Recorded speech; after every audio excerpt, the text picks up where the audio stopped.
Welcome to the documentation of the world's smallest MMO. This video will explain the following: the what, the who, the why, and the how. So please, like, subscribe to stay updated with Ruins of Tearyn. Without further ado, let's dive in.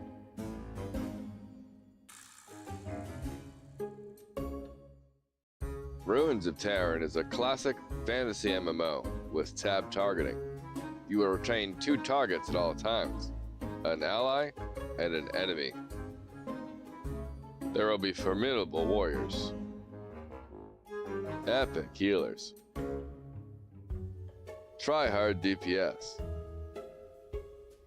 and mesmerizing enchanters. Combat will be slower paced, rewarding game knowledge, positioning, environment awareness, and group composition. Managing threat will be a key factor for all players to use skills wisely and with intent. The world will be dangerous, so it's best to group up with family and friends.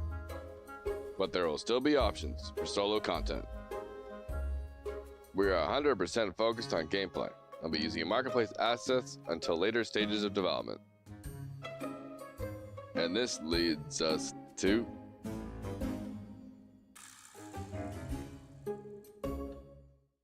we're a two-person development team. We have nearly a decade of experience in Unreal.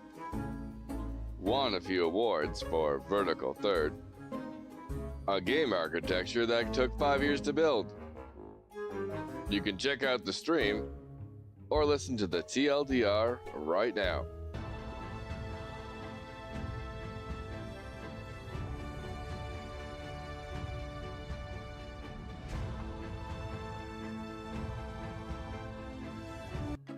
That's a whole lot of stuff. There's an online tech demo we can play with your friends right now. We also spent a year working on a game development course and how to build a Boba shop. As we create Ruins of Tearyn, our updates will improve Vertical Third for other developers in the future. And now,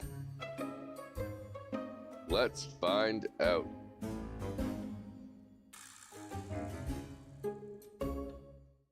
We both grew up playing NeverQuest. And then we later met on World of Warcraft. And now we're ready to create our own recipe. While we love the classic era of MMOs, we want to keep what is good and update what is not so good. You can think of it as toast. Toast is great, but it's better when you have some butter and jam. And now, let's explore.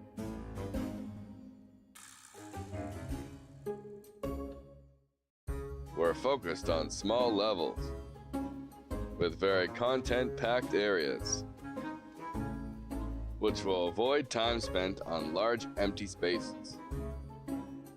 Each level will be its own zone and server, which dramatically simplifies the technology we need. With Vertical Third and Unreal Engine, we're implementing content right now. We are starting with 3 small development stages.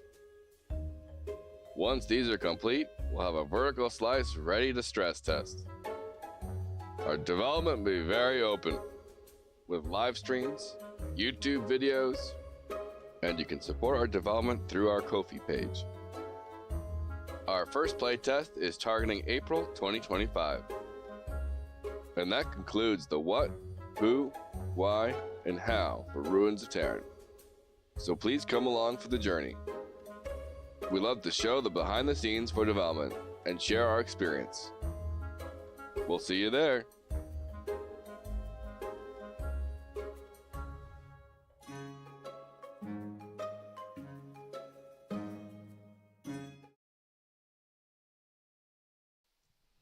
Hello everybody.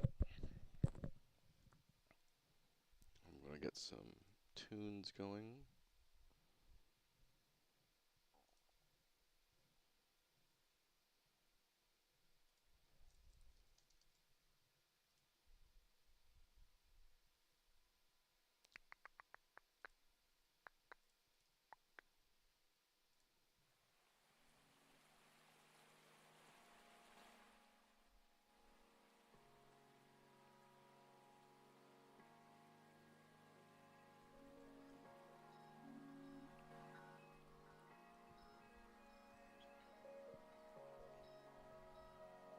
Hope everyone's having a good day today.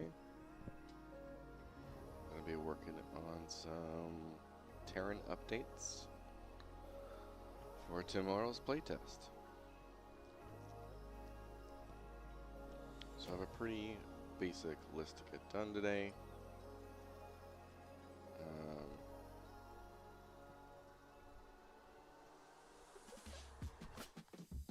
Just doing a little bit of a VFX pass.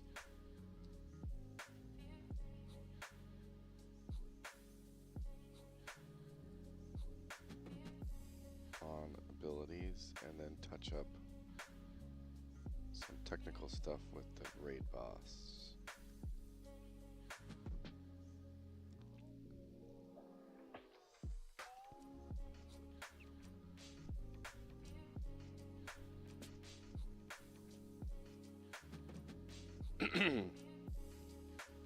Okay. So at the moment, I need to pull up my back end. Look into PlayFab.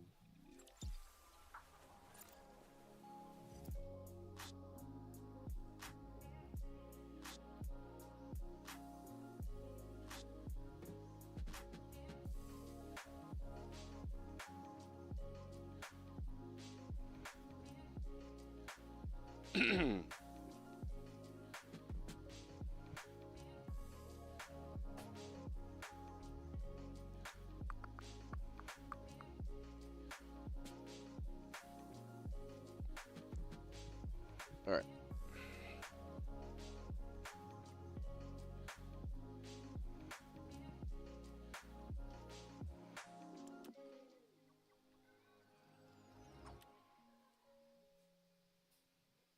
Hopefully this works. So many windows you need. All right, I'm doing a simple VFX pass right now. I wanted to do sound as well for this run, but our sound files are limited right now.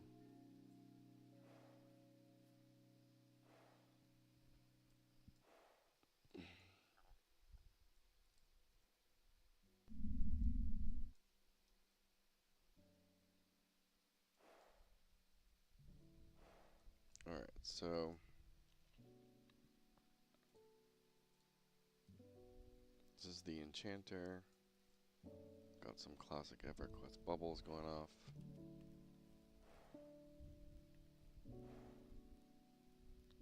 Let me think here. Okay. I think that's fine. And then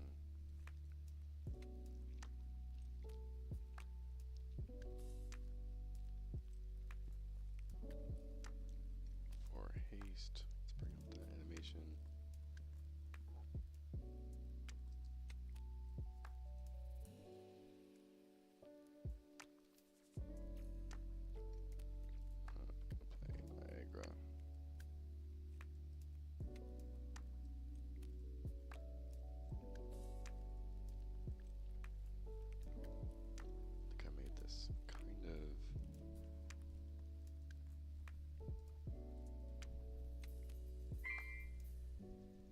It's a pretty short cast.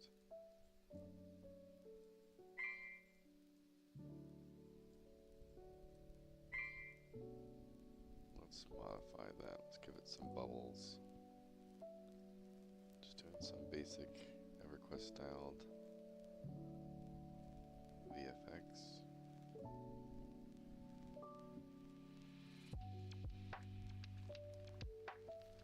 Wherever the heck my VFX folder is.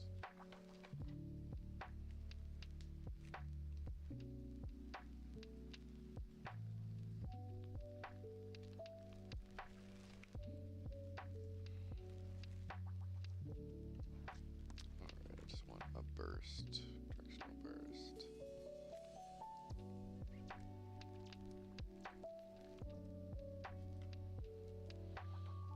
Alright, turn off gravity and drag. Just want a point. Slow this down. We're not going to scale by speed.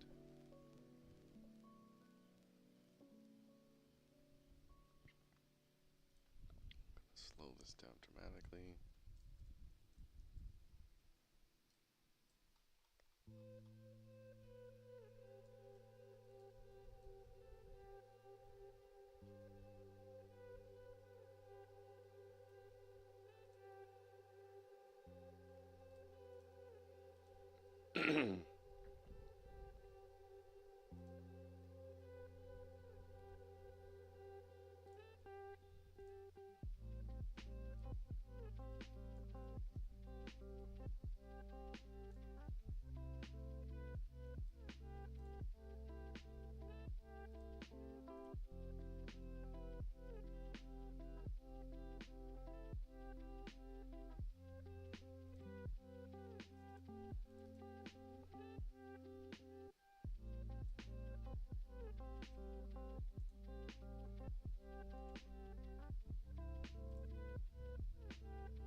Start this with just a blue. Okay, and as burst. Let's go down and set this in.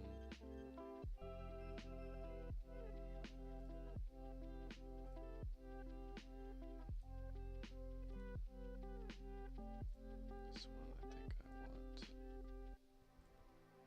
local space.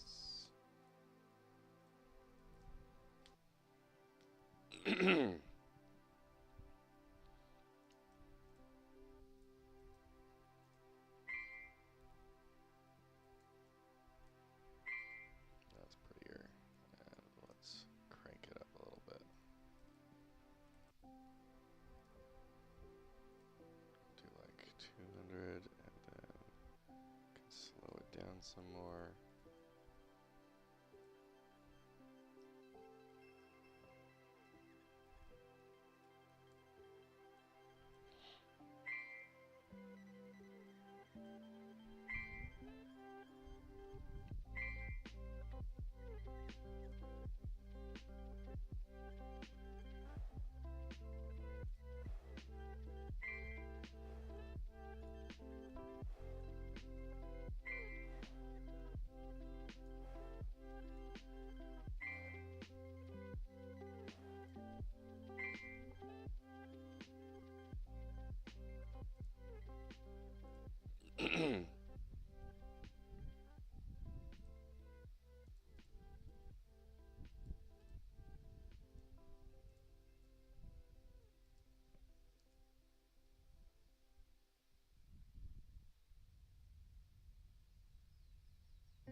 That's the wrong one.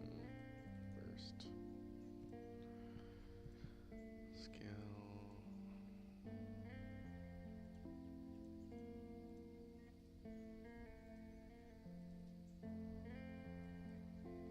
Down. Let's do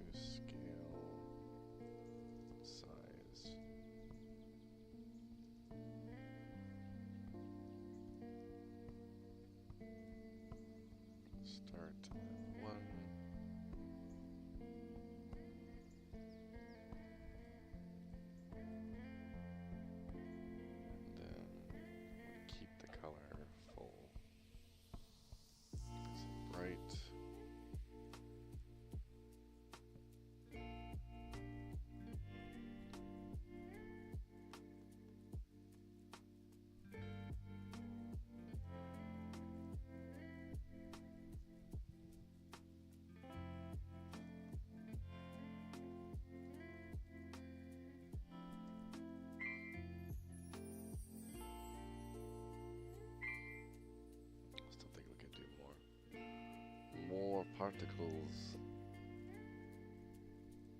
More, more, more.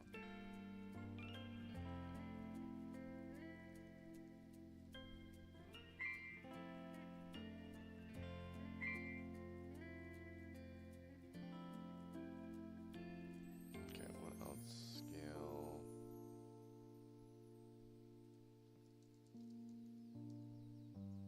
I guess I put a little bit of drag in. What's that look like?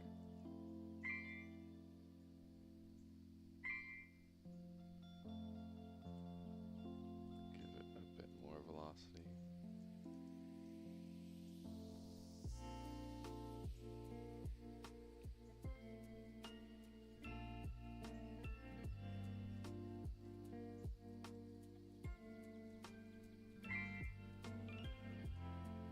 Feels good.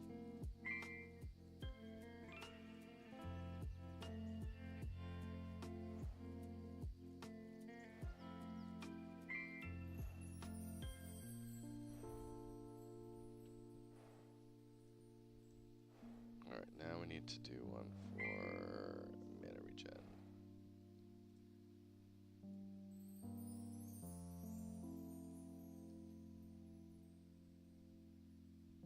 Change our clarity. Let's go down to, is that still the same thing?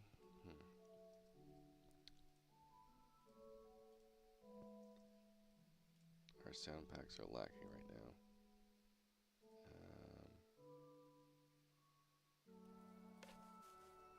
Let's see, buff. I'll use it well.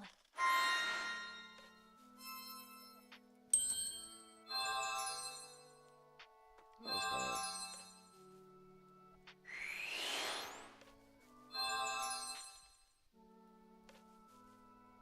Let's get that one.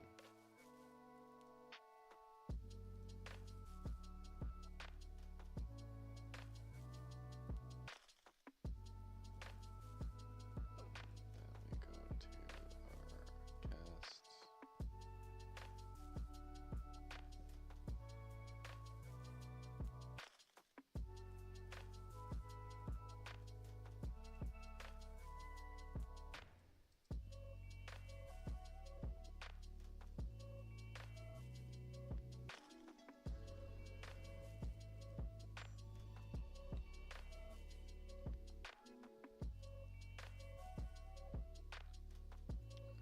This one is going to be this guy.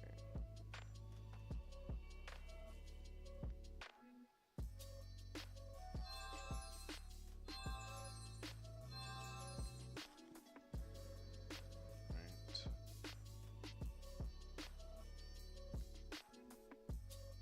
Alright, now this burst is kind of like a burst. Medium. Blue. Let's duplicate.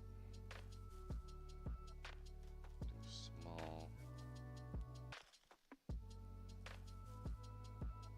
Blue. This one we're going to do a lot less velocity. And then we'll put it on the hand.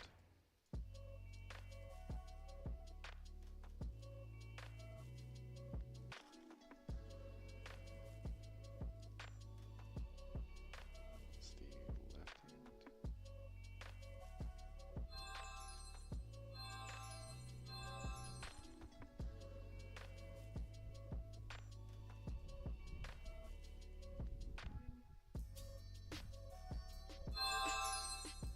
Oh, come on. Apparently I can't drag click for some reason.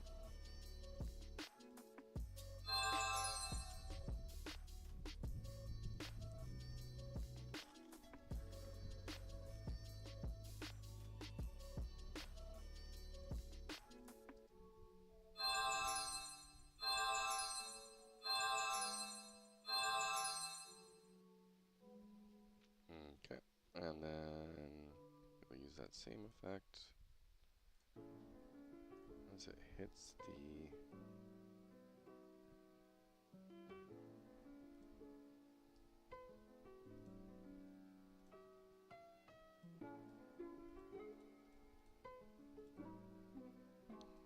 location.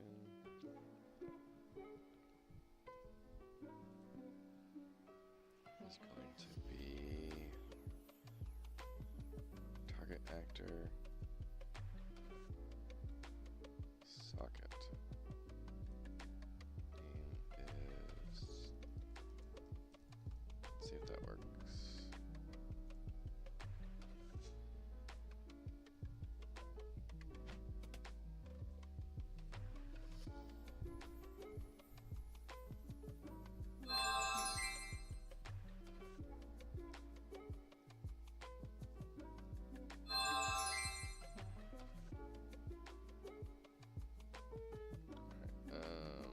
Okay, so I need to switch where the sounds trigger. Put this into the audio of this.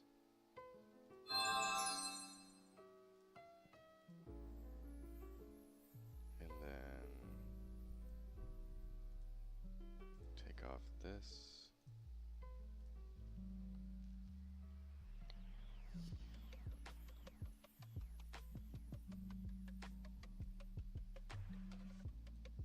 And then let's see.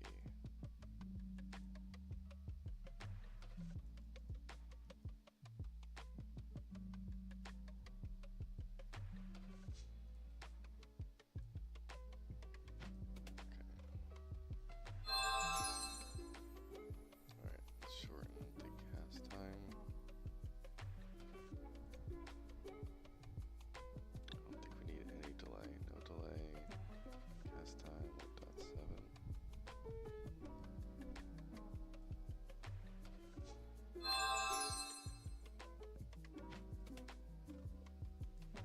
Forget if I put a reload button in.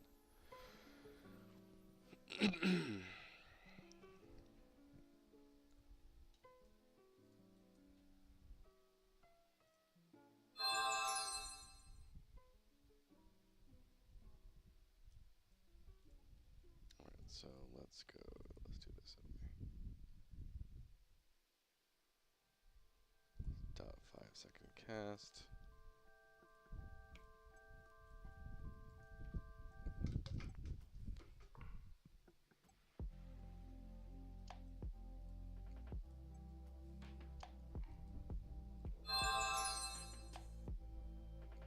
Okay, I think that's working. And now let's cast our pet.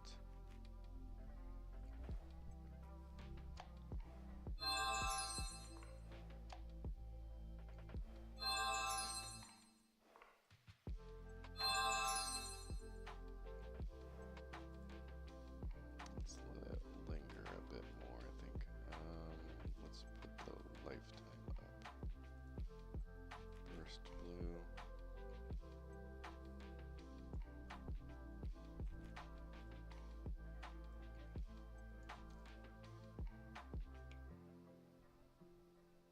Gonna put it to like 2 seconds. And let's do that for the other one. Burst medium. Let's do a little bit more lifetime.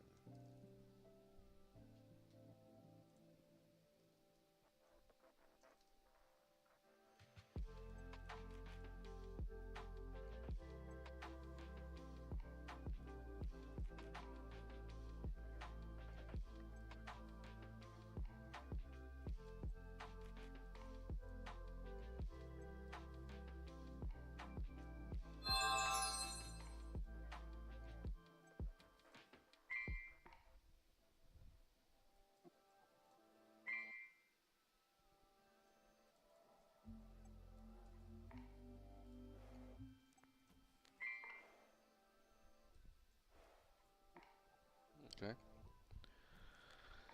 And yeah, let's try and change up that enchanter haste sound. What else we got here?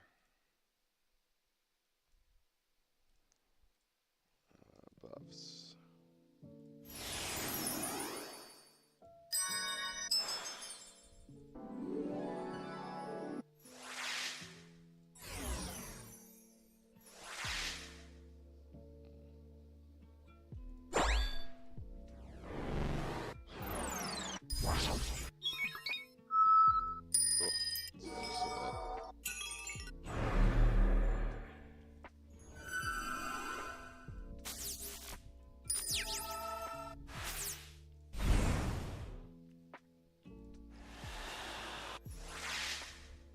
That's probably fine.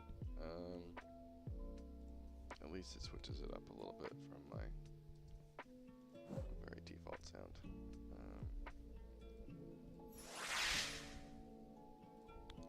Make sure this is got these set.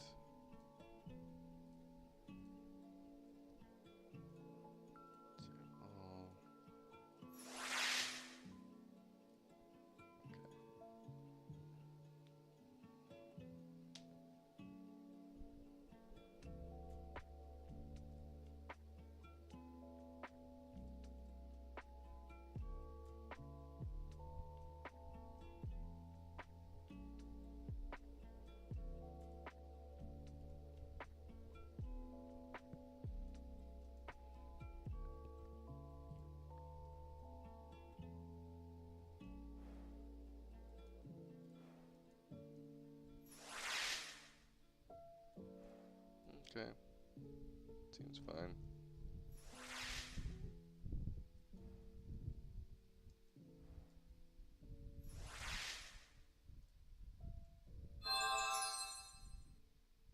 They're a little loud though.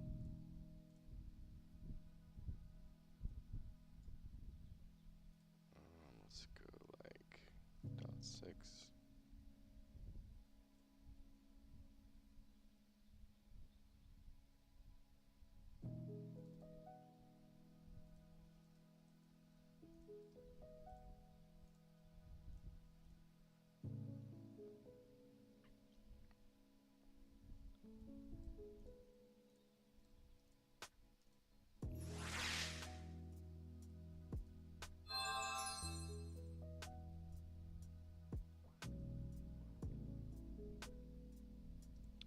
Do I have any effects that are wind?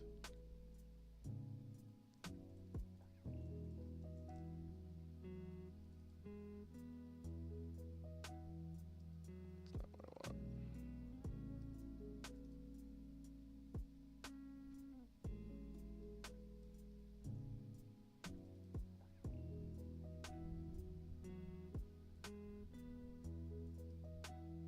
These are not combat.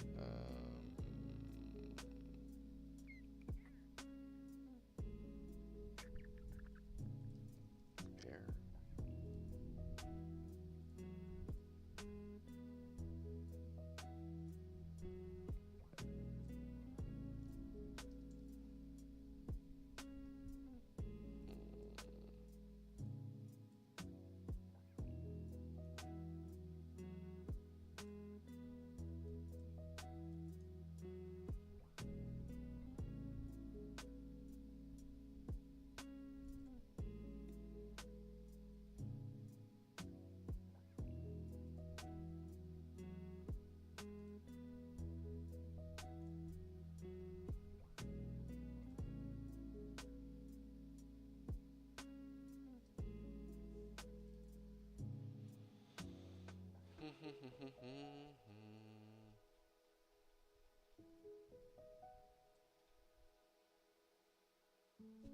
It's not really what I want.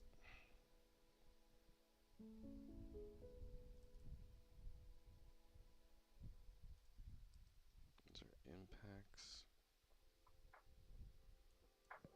Buff. Aura.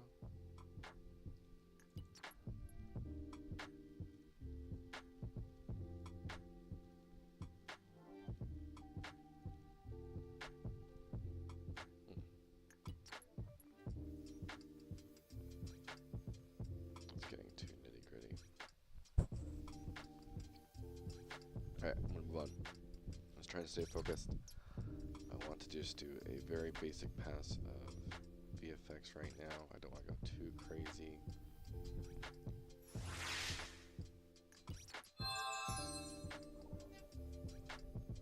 Okay, and then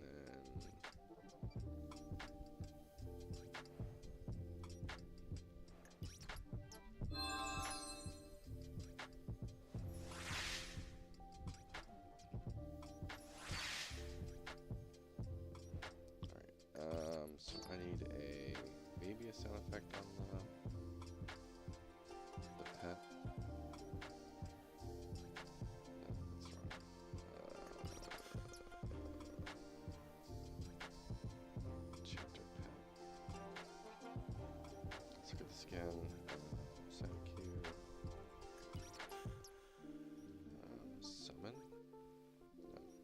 pet? Oh,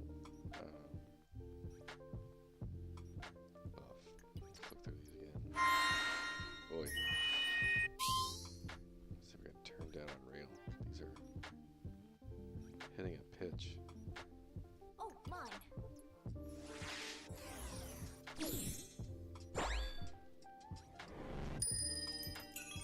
The day I can afford a decent sound pack. Ooh, that's good for... Where was it? Okay, that's our mez. So, sleep. Yeah. What? Sure. Sound cue, I think it was an actual sleep sound.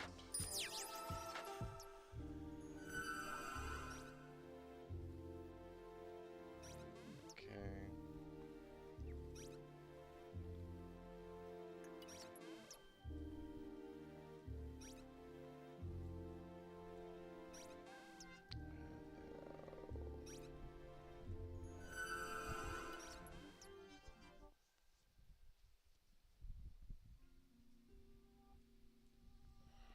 Let's go here.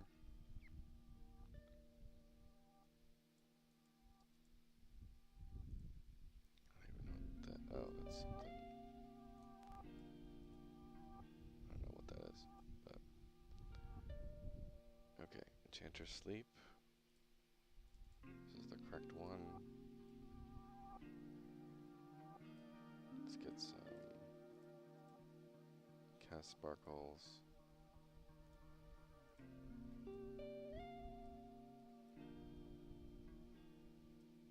We'll start this on the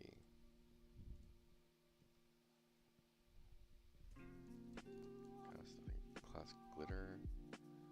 Let's do, I don't know, blue. Right hand effects.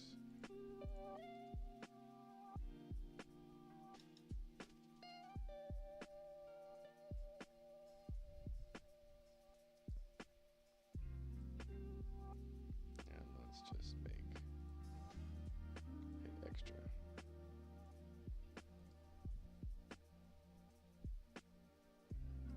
Okay. And then we want to add an effect on the hit.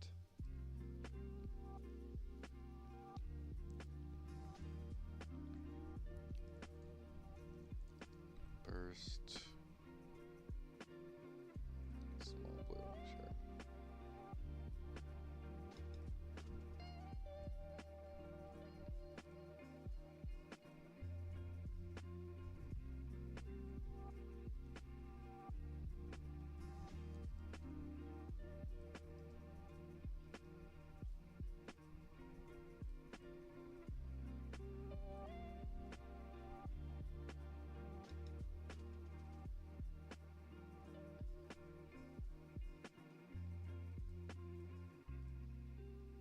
Alright, this is the mesmerize.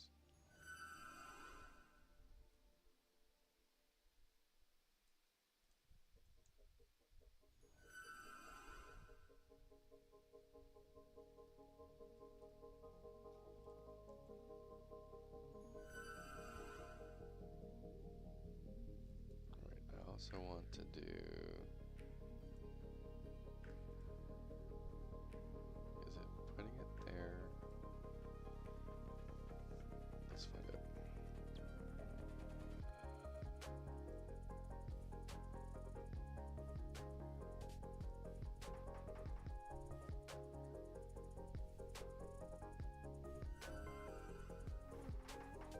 Yeah, so it is. Making sure the sound originates from where it hits, not where the caster.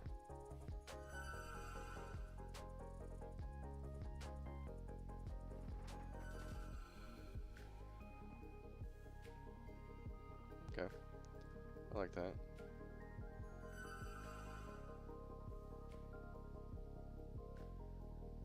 It's fine. And what's left? So we have this. Could do a munching sound on it. Mesmerize. We have.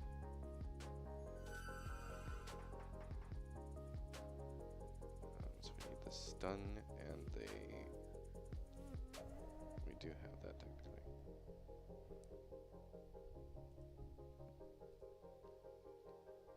Alright, I'm gonna go clear all these to the right.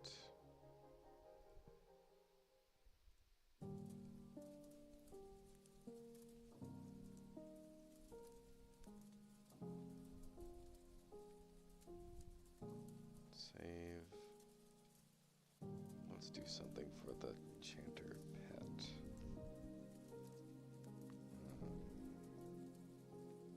Once again, look at debuff sounds maybe.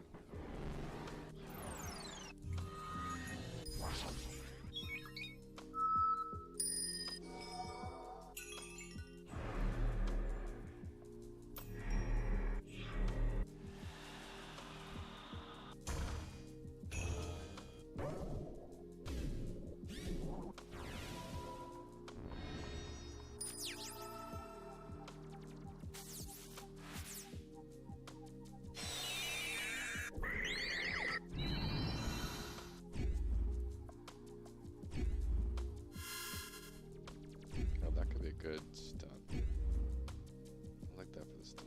Let's do that. This is.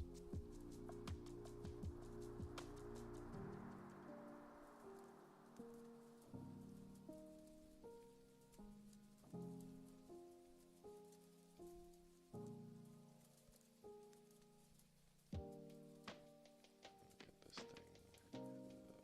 Sound effects stuff.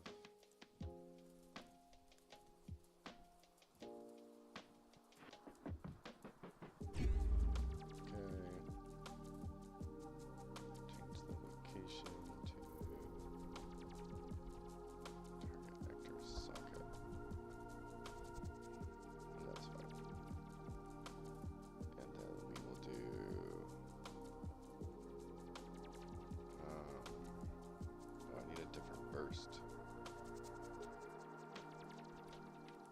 Let's do a burst. Red.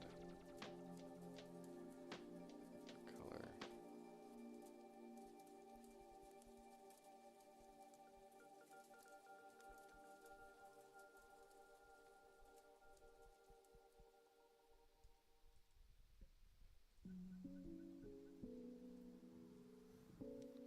Burst red.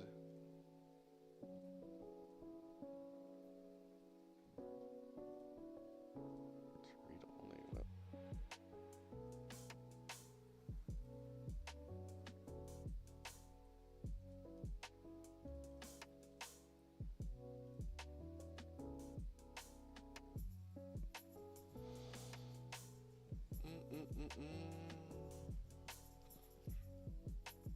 All right.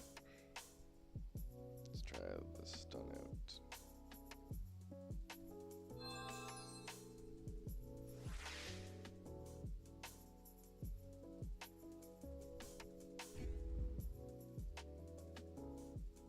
It's not too bad. I think my timing was slightly off.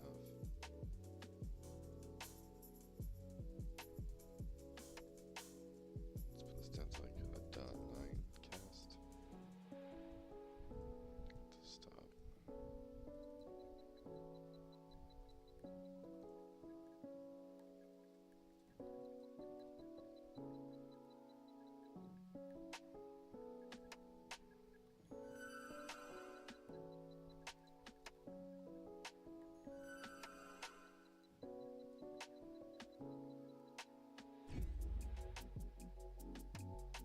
Yeah, I like that. It's pretty simple.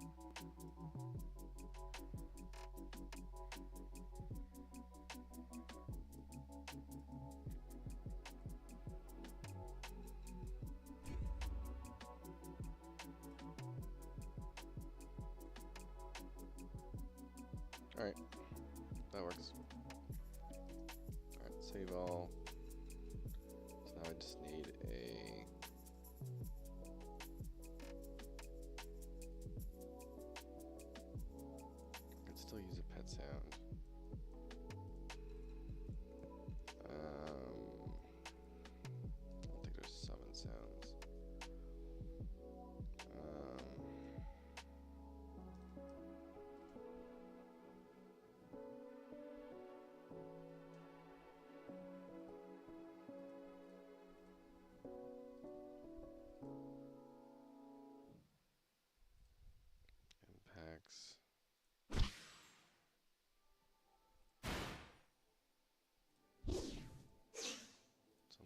memory blur, so it's like something spell. Probably a debuff.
That's not bad.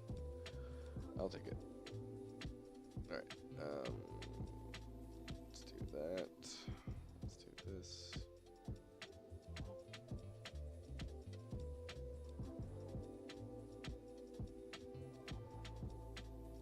Memory wipe.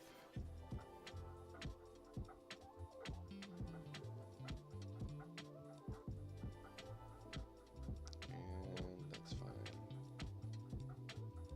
And then we'll do a burst.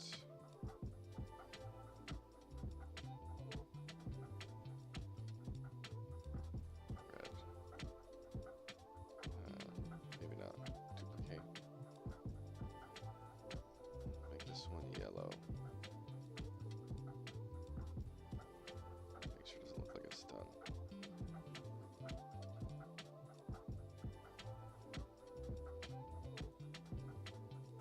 And back to the memory wipe. It's on a target lock actor.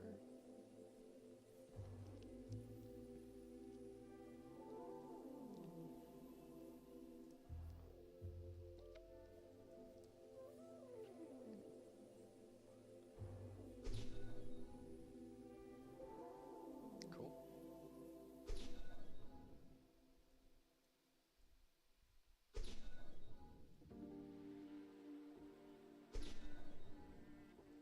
And so it's using the same animation as Mez.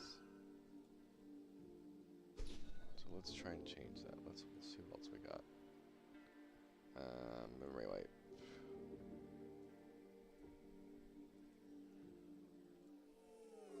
Let's go cast.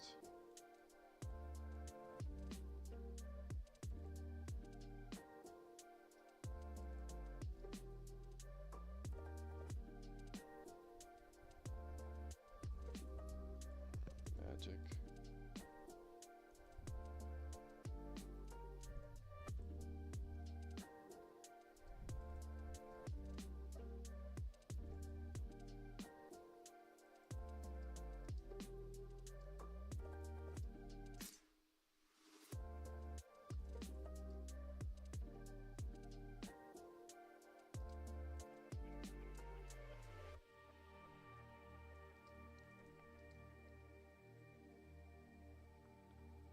Could probably do that one.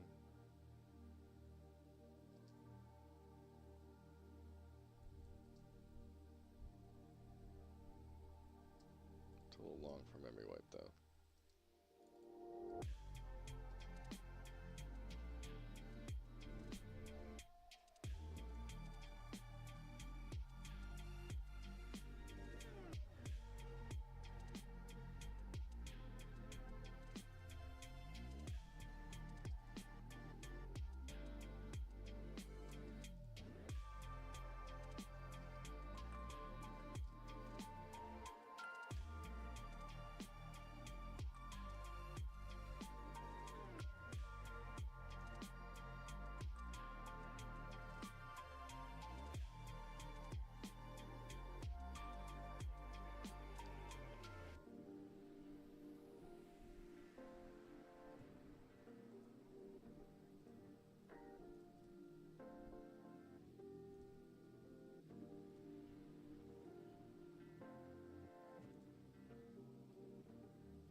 Crash.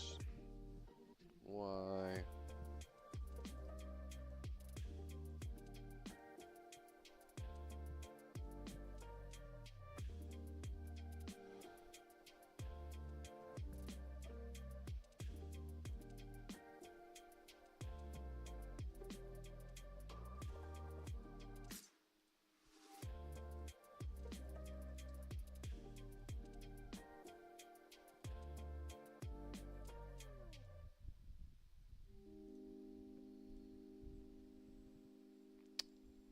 Okay, back to mechanics.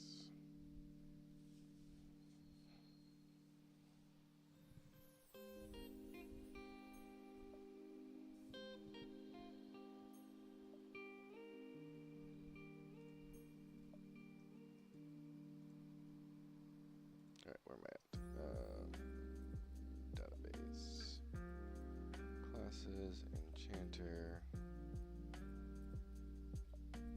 Let's go to. Let's see where it was.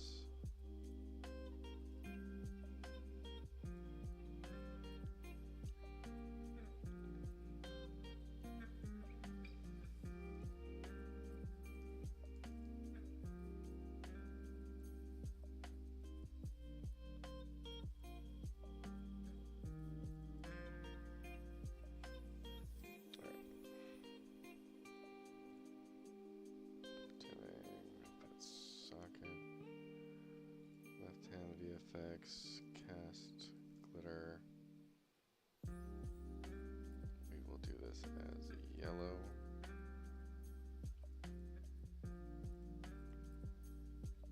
Let's copy this.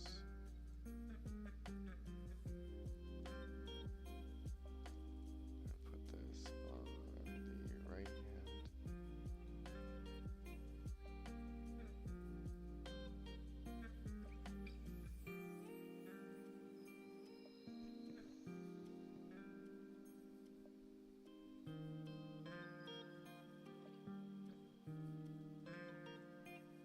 Okay, let's make sure everything's saved. Okay, we got that. Got that.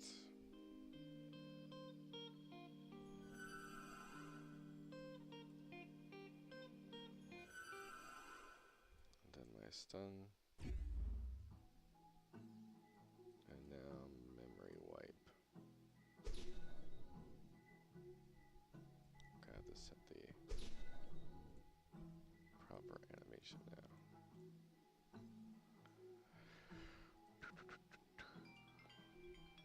I've got a phone call.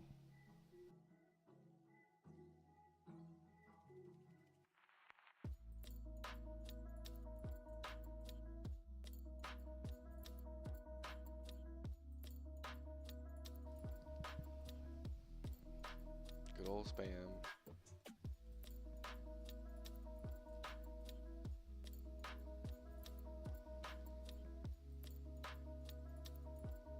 Okay, let's try this again. Memory wipe. Okay, we can lower that cast time.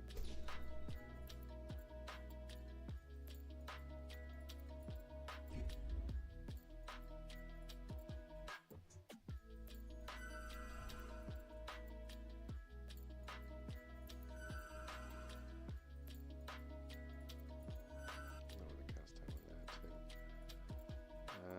Okay, .9, and then sleep. Also .9. Save those. I think enchanter's kind of done right now.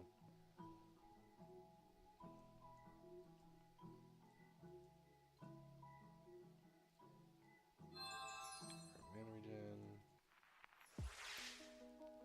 Haste. Sleep. Stun. Memory wipe.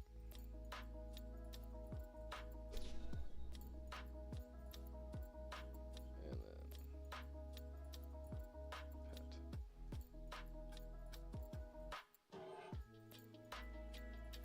Alright, let's just throw in some sort of sound for that pet.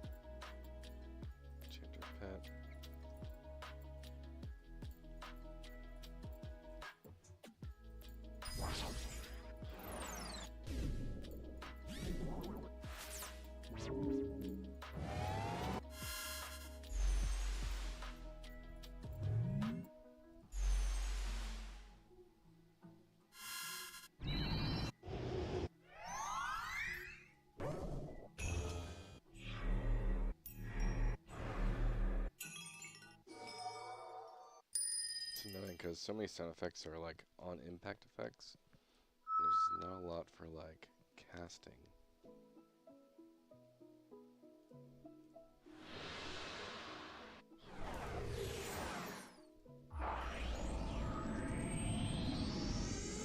That's a little dramatic.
That might work.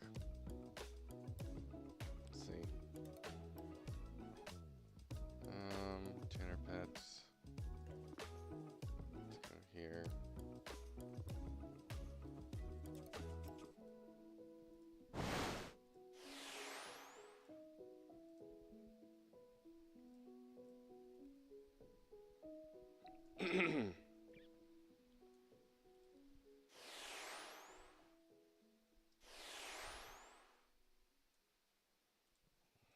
Let's drag it out a little.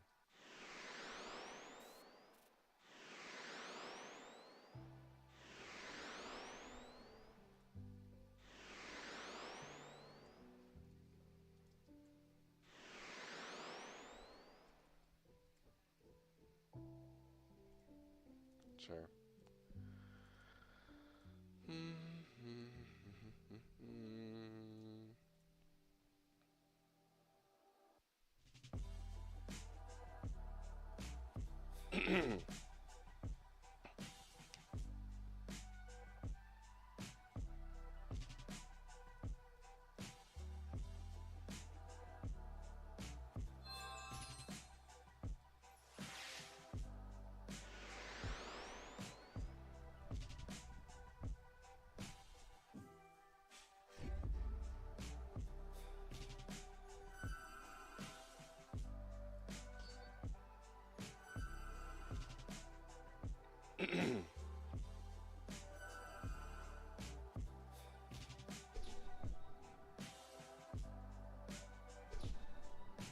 Okay, yep.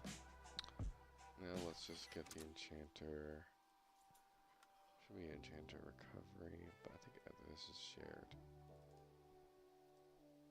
And then let's get some. There's gotta be some food sounds, I hope. Eat.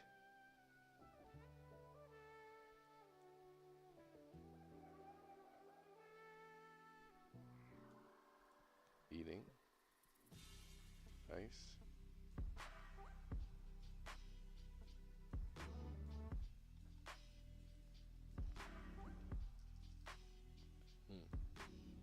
I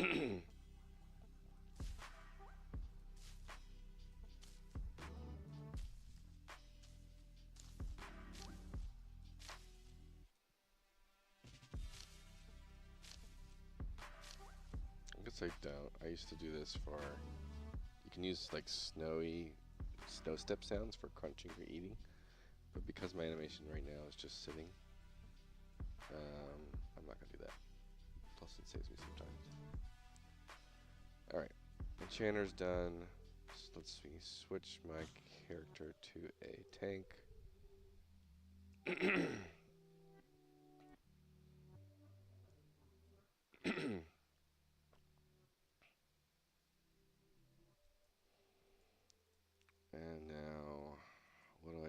do here. So we need some, definitely need some hit sounds here.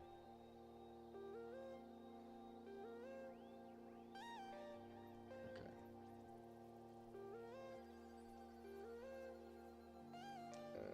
Tank.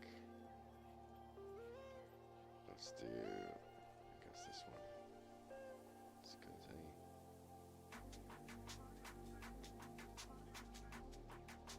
Alright. These should be a little bit more simple. Slash.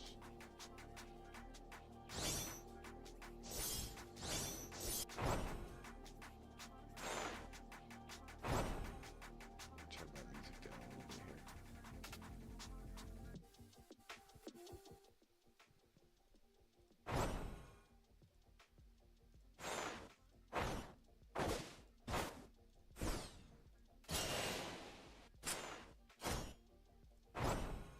That's not too bad. Play sound.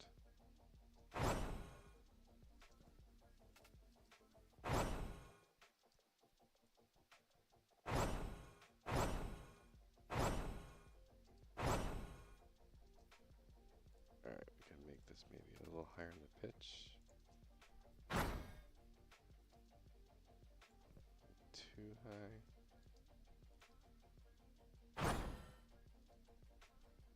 And then we need something a little more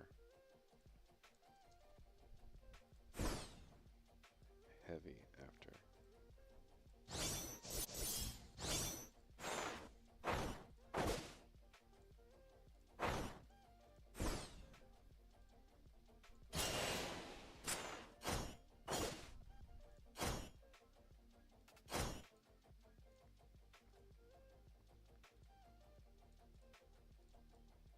We'll try, let's see what the pitch on this one.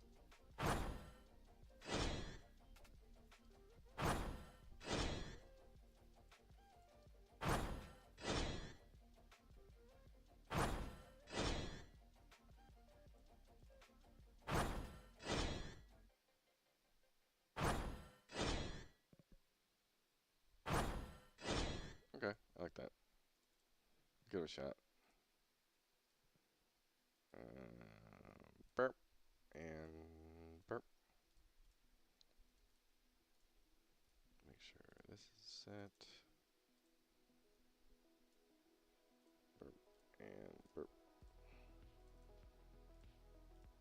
The last thing you want is that one sound that isn't attenuated and everyone hears it full volume, no matter where they are. It's very annoying.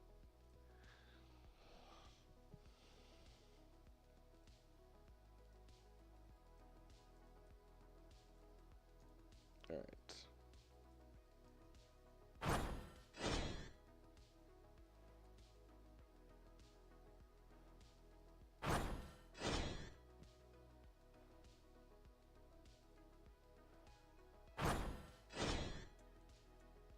Now we need to go to the enchanter again, get that pet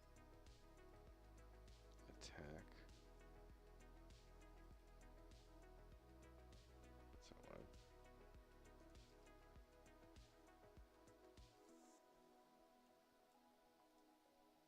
What that sound is they're using here.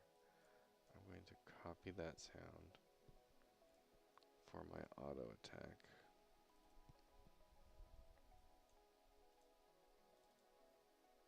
Okay, it's already there.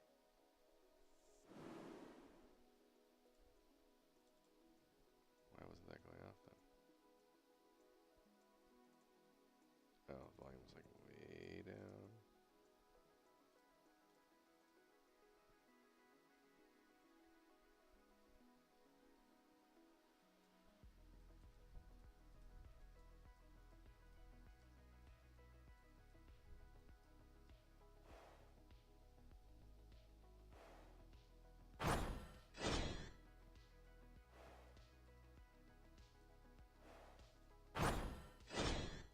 Okay, I like that. Let's turn it down a little bit though.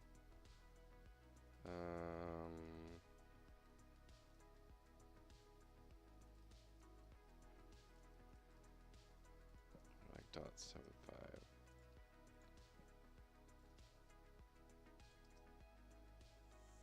Okay, save all. Attack 2.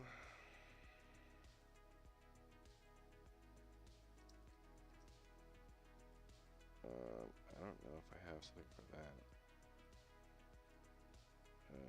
Battle.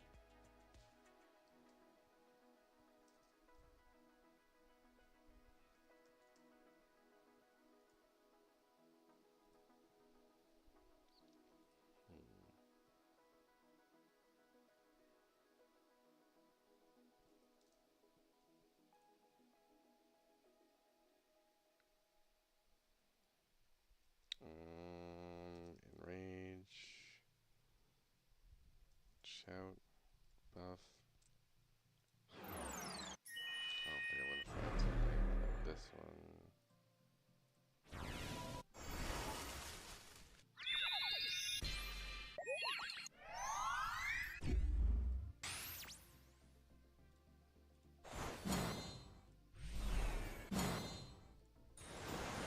That's shield.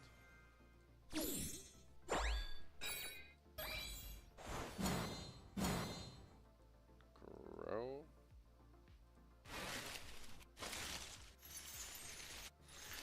That wouldn't make sense. Buff.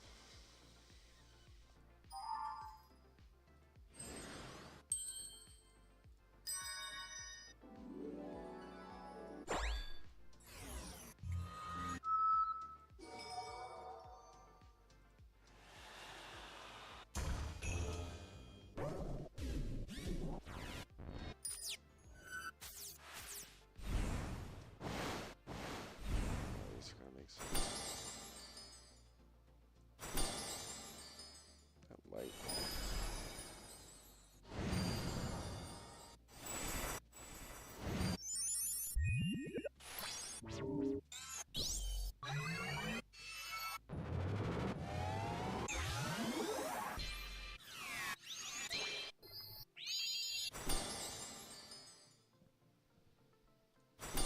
Might be able to work with that. Let's try this.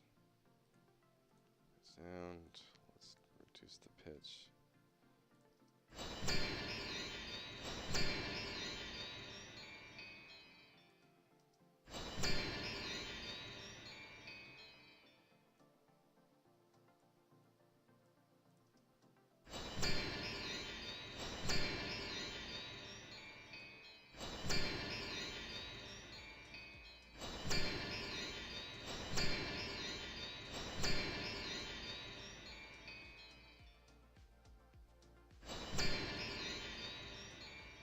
Let's do this.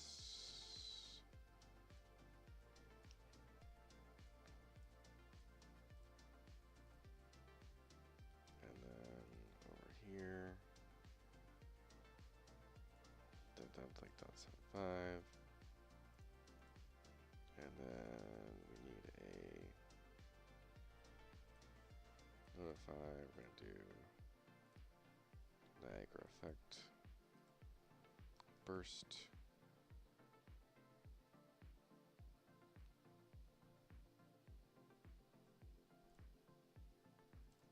Gonna make a new burst. It's gonna be burst. Large. Orange. Just add a bit more velocity. X25 to 150. Make this some orange and red.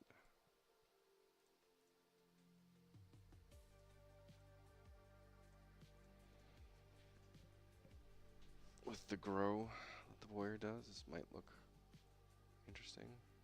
Let's see.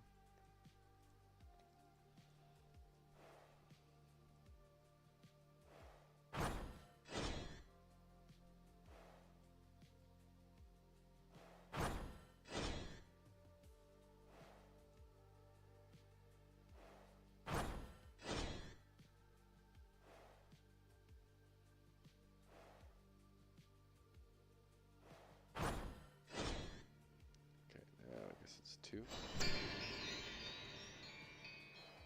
No, that doesn't work at all. Alright, I think I'm gonna...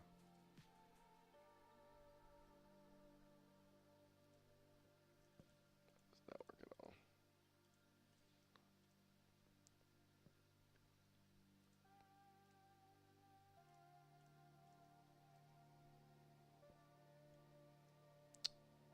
Database, tank. Let's get some of these attacks in.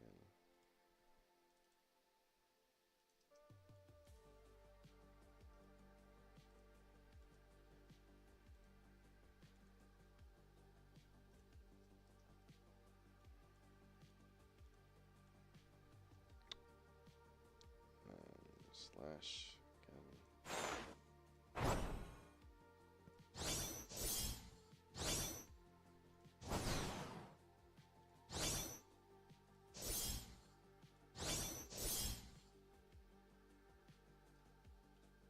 Let's see if we can work with that.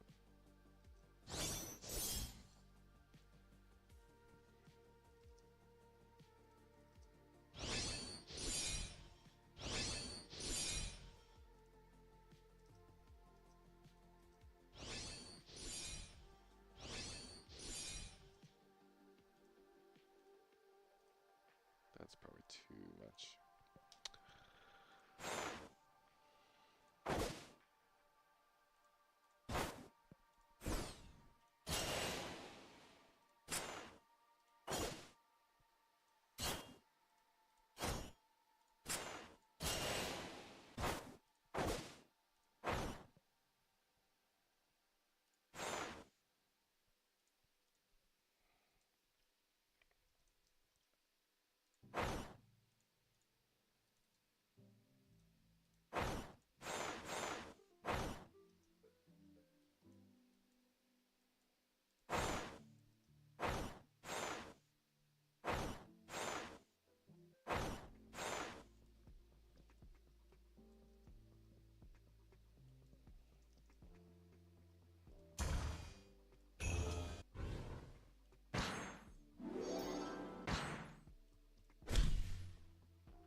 That works.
easier.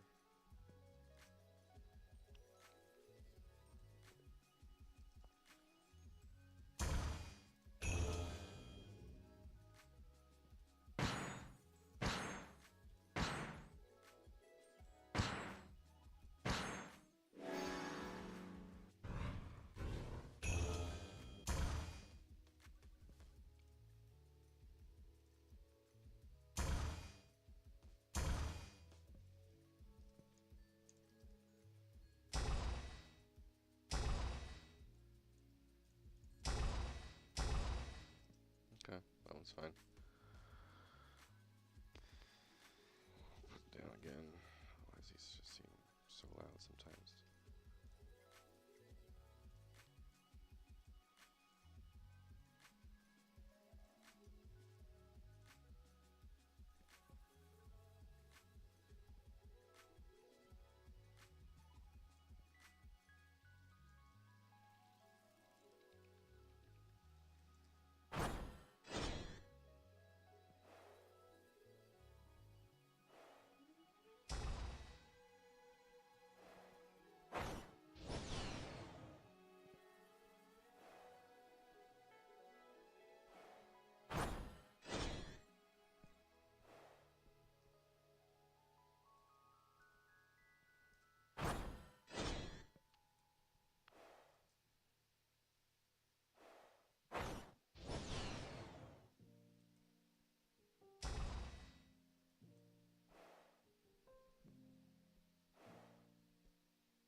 Okay.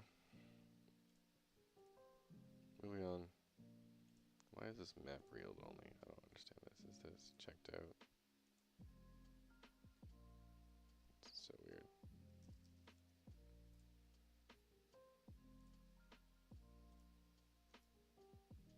So weird. Okay. That's that. Let's try Rogue now.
Okay, just some whooshes on the auto attack. Whoosh.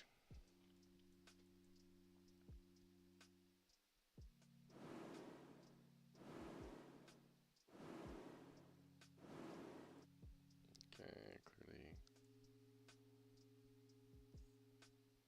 I think I need to do like down 5 on these.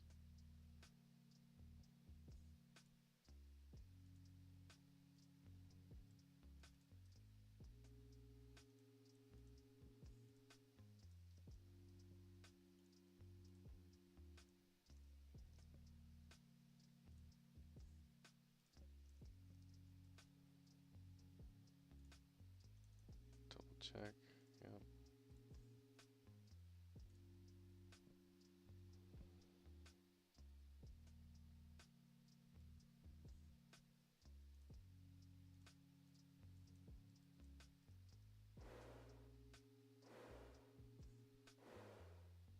Still need to be faster.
Okay.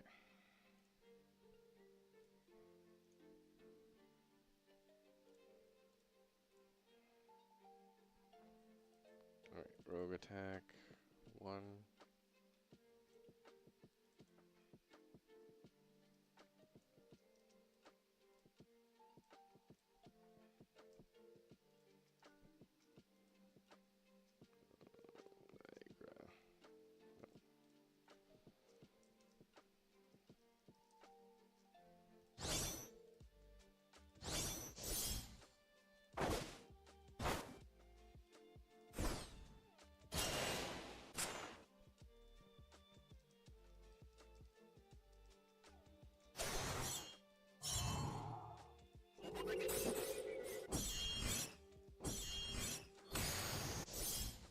A little over the top.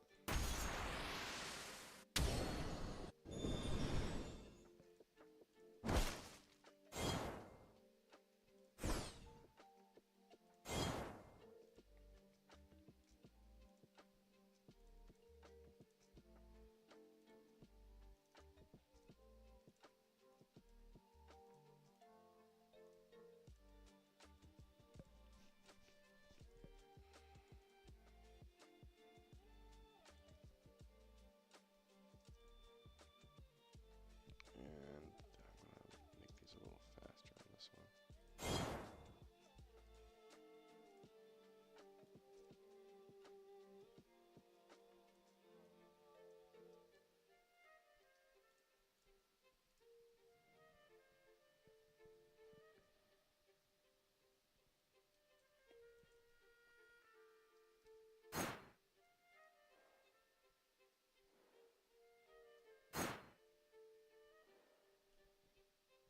It's a little too much.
Okay, I'll go with that.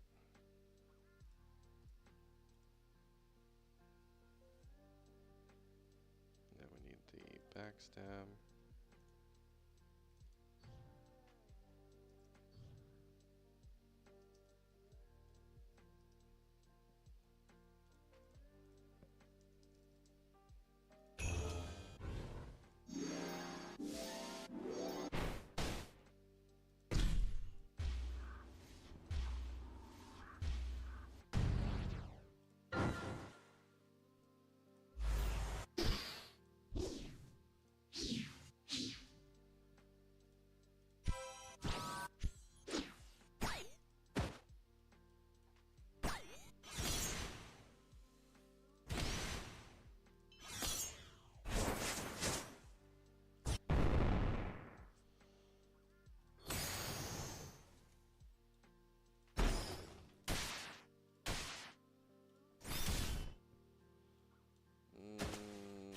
Sound stuff is not my thing.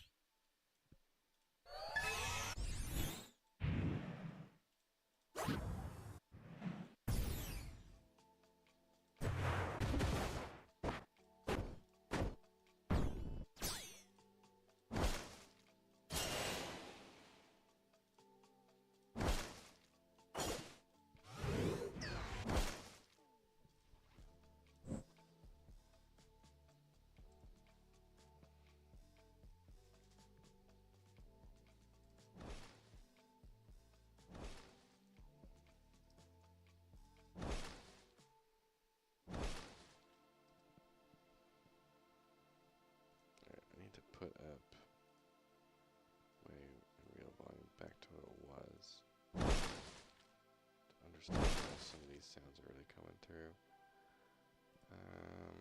.6.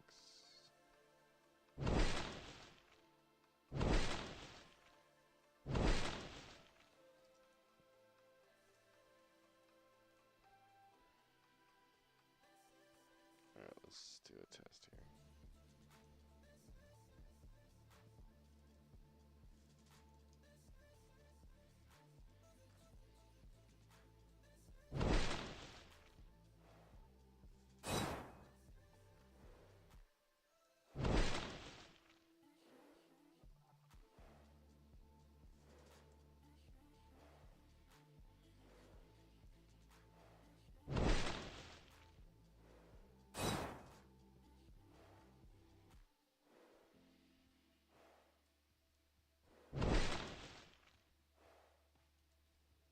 Seems a little loud still.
Alright, that's good.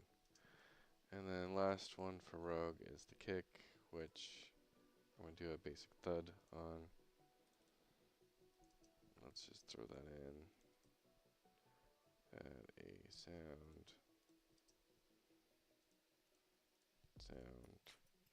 Impact. Like a punch, it's fine. Not that punch.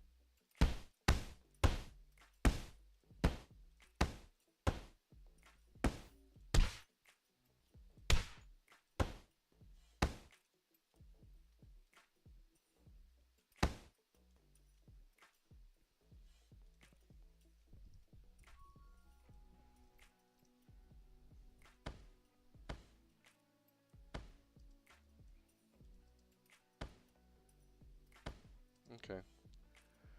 Good enough. Let's go here. Get this stuff in. Alright. Close right. I think the rogue is done.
Sometimes I don't understand why Twitch makes it so weird to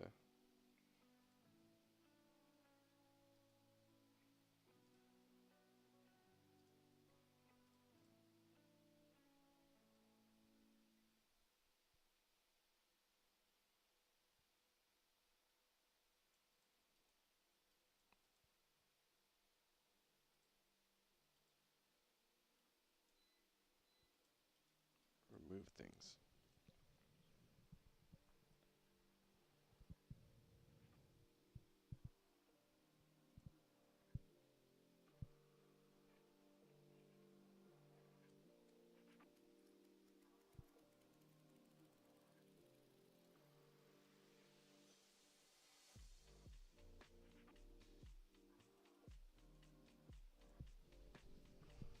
I don't know why like show mod options isn't on by default. It's so weird.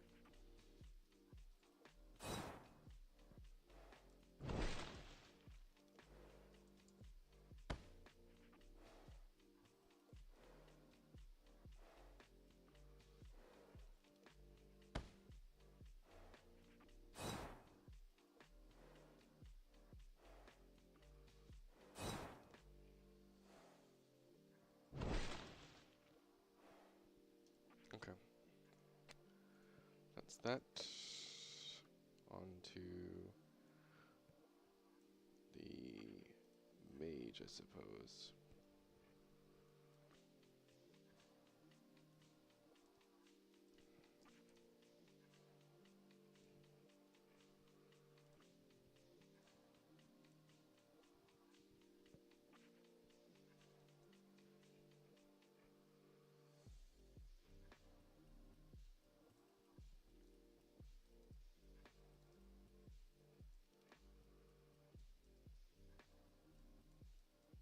Okay, so we have a blink, fireball,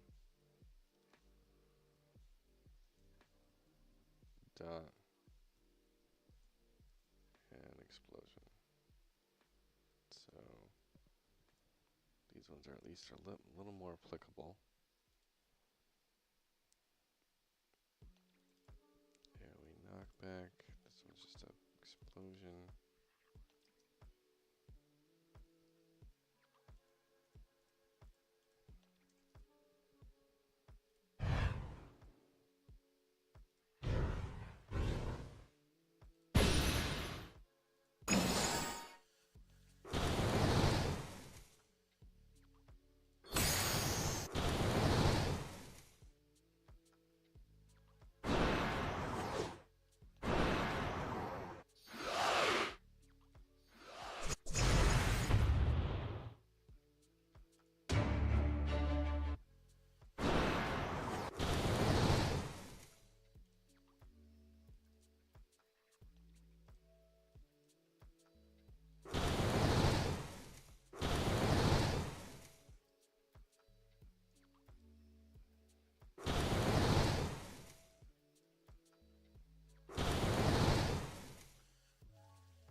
that a shot. See what it is.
It's a little better.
Okay.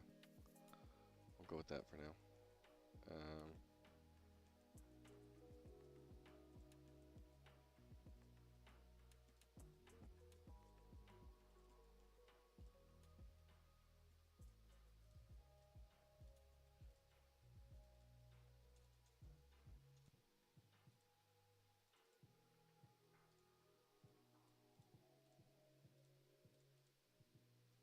Sound design can be so tricky when you have kind of scraps. And I could probably do more if I have the time. And like, you can do so much with sound editing in Audacity. Premiere has different sound effects you can do as well. But that takes time, and I'm in a bit of a rush to get through some of this. Okay, auto attack mage. We just want the simplest of sounds here. Just a fireball.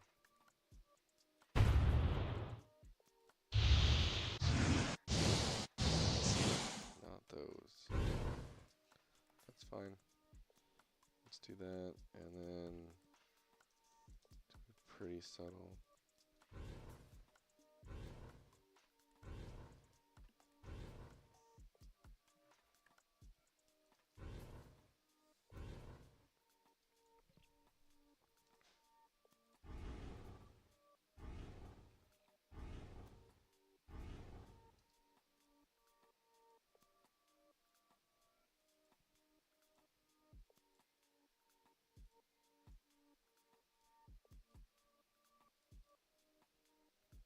I'm gonna make sound fall off a little faster too. Inner radius, I'll just do 0. Make this around 2000.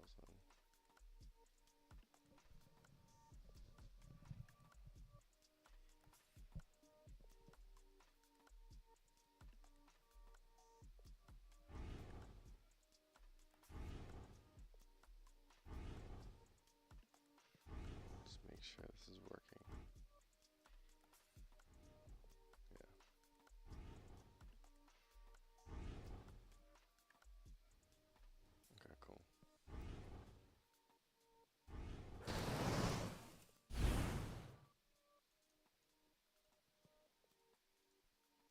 And now that's the auto, knockback auto, dot.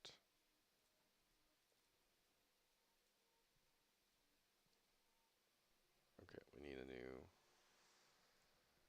make a copy of this. Let's do this as fire.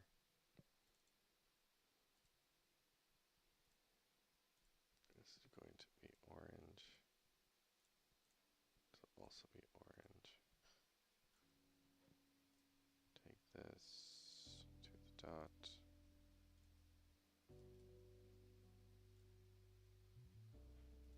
And then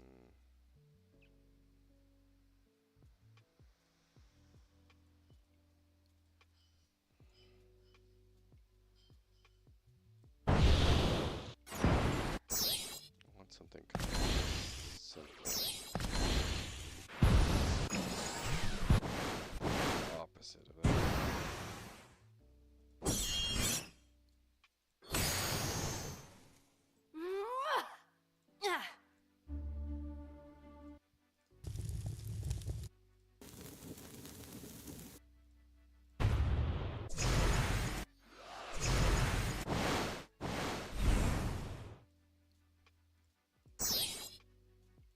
Burn, sizzle, flame. Oh.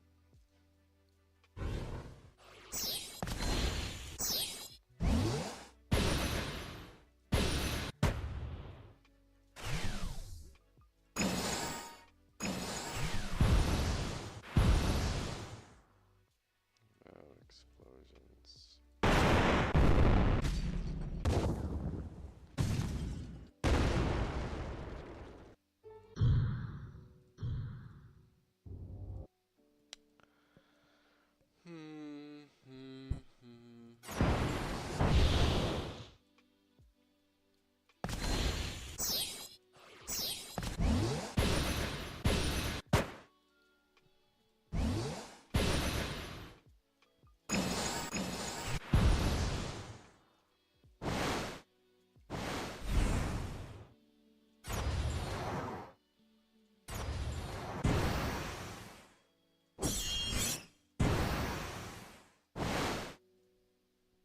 Let's do that, I think.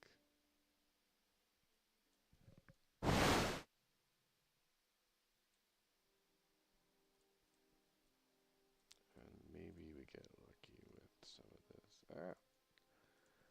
Dot 3, and what's this? Kind of round it off.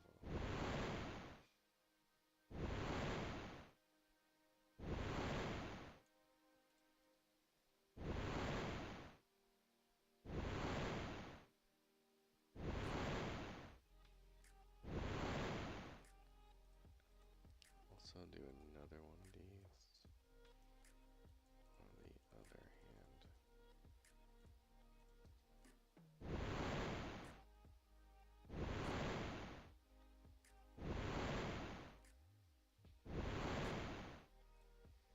And then it's the dot. Do fire, burst, or burst. Large orange.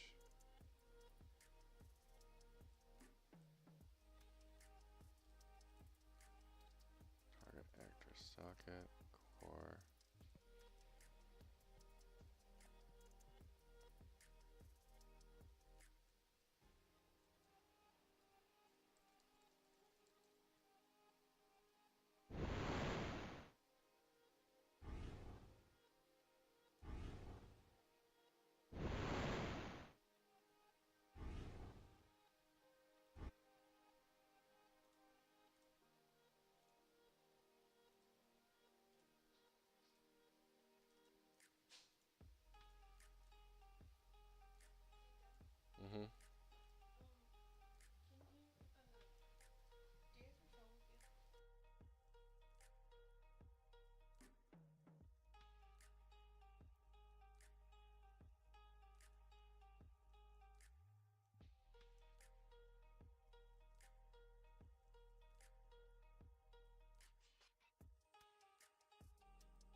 Alright, I'm back.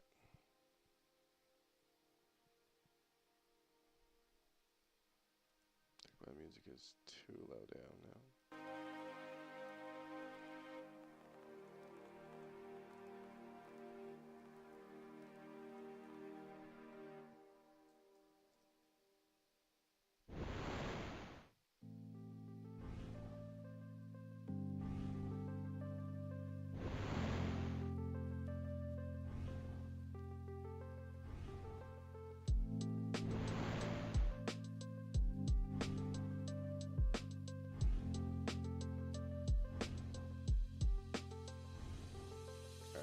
Fireball is the last one here.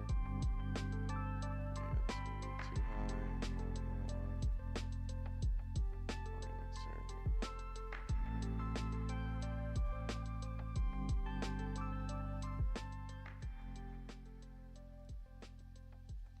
Okay.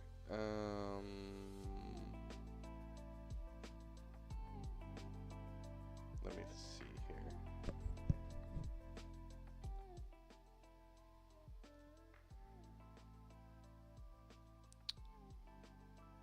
Okay. Mage projectile, sure. Is that the one we're doing?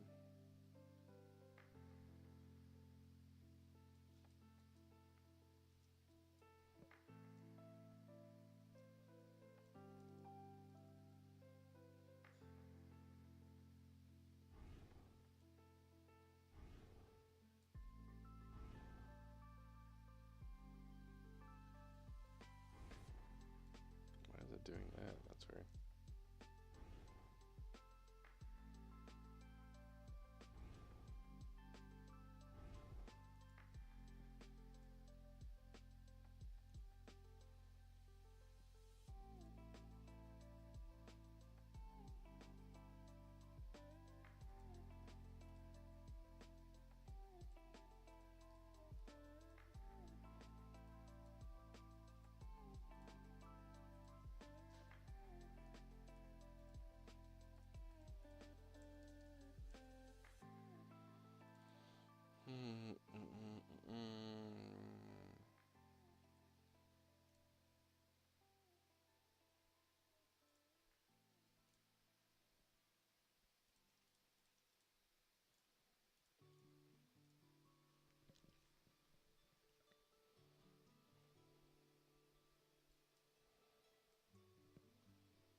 that's the last one.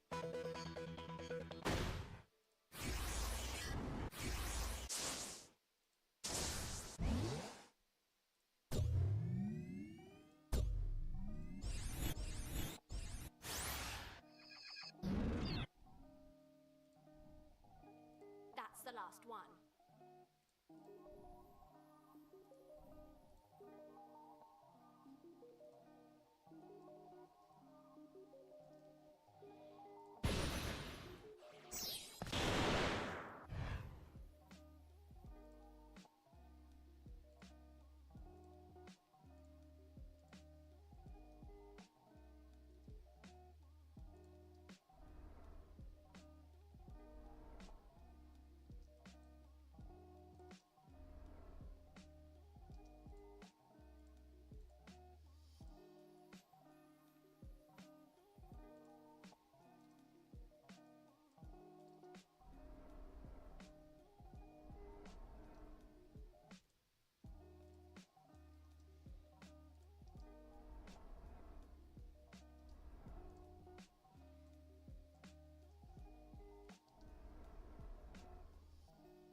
Alright, let's see what this mage looks like.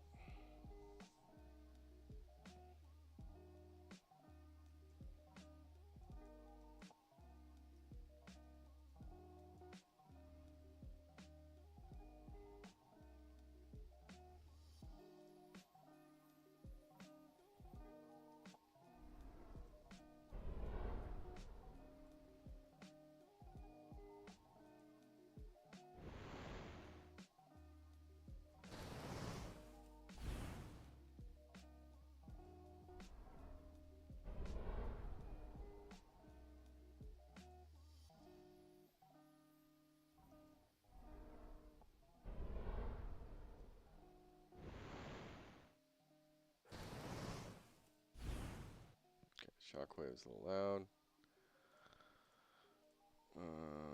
Maybe knockback.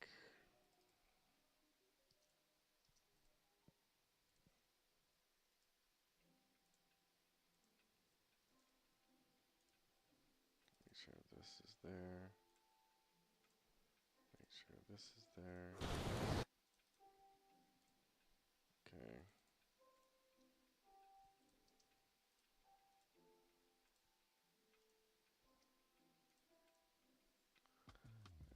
Projectile felt a little loud.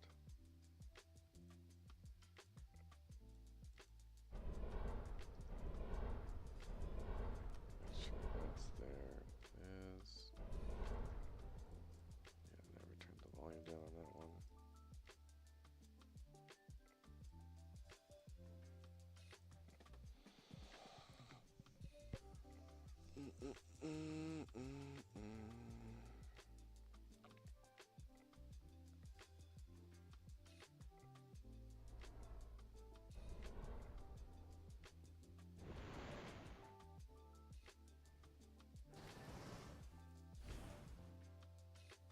Okay. That's fine. I suppose I could do some little quick sound on the blink. Mage. Teleport.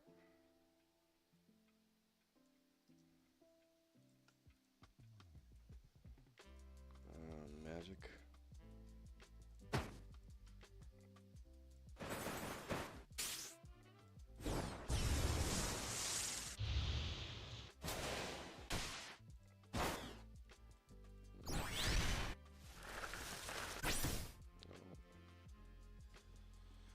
Punch, punch, punch, punch, punch, punch, punch.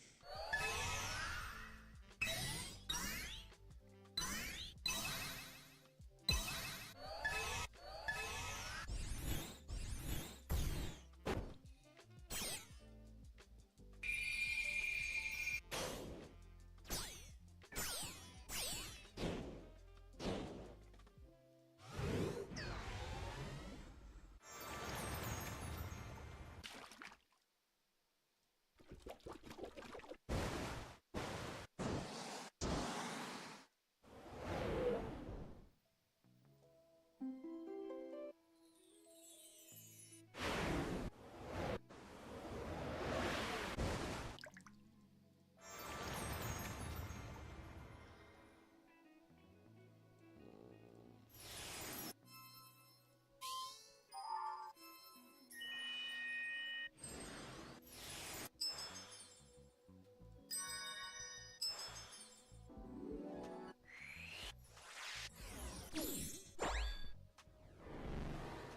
definitely not a debuff.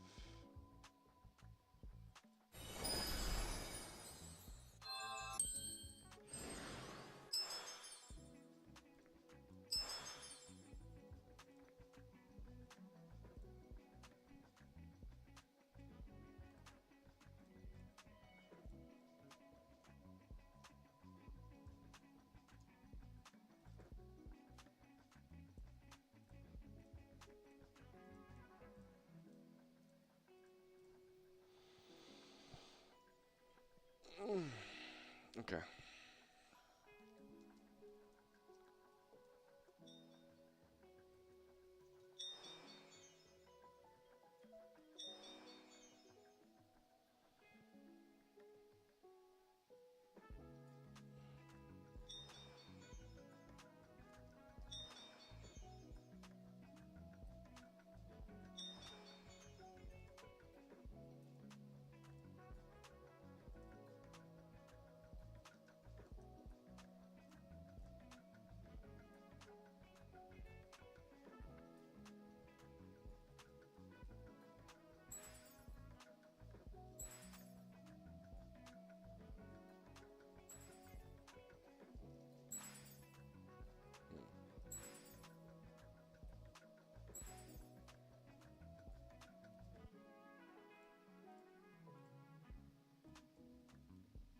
Let's get this up here.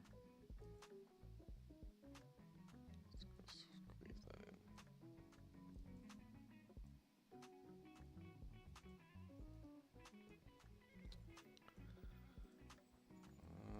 These settings don't want to stay. Always center, do 1280 by.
I think I'm just down to the enchanter, or healer. Alright, I think I'm gonna call it quits for a second on effects, because I need to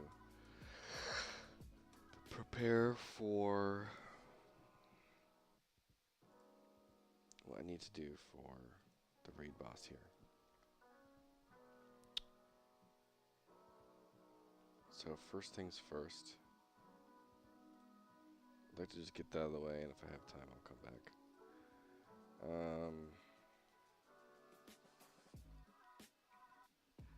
Actually, I'm gonna deal with it now.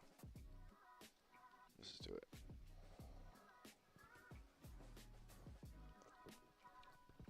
I think I'll need not that much more. Let's get my character updated in the cloud. To, I think I set it to healer.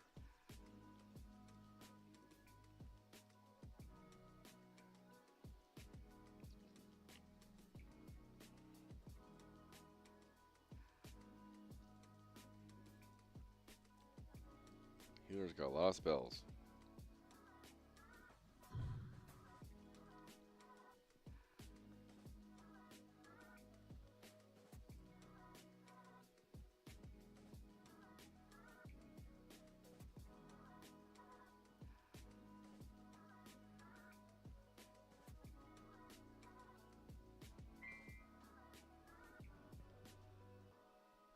Alright, yeah, I'm going to just not invest in this right now. Let's switch over to the levels.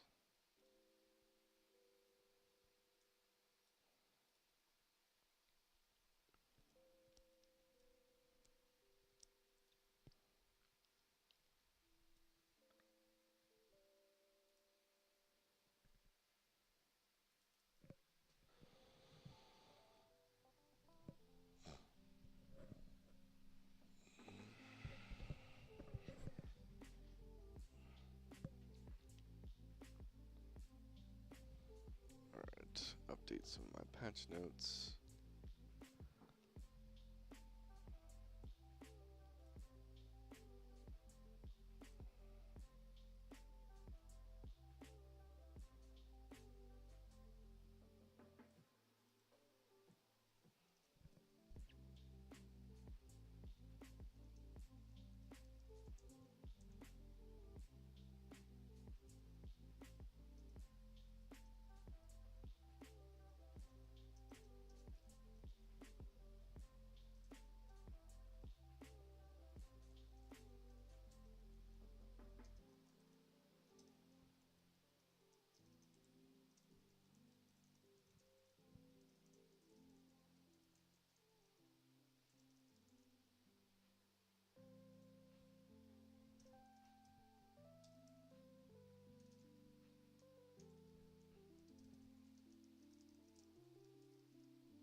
Okay, so I'm trying to set up our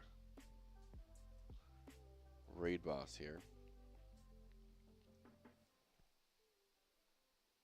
into its own zone and dungeon. So we're going to keep this for now. That is in the environment. So let's just open up the environment.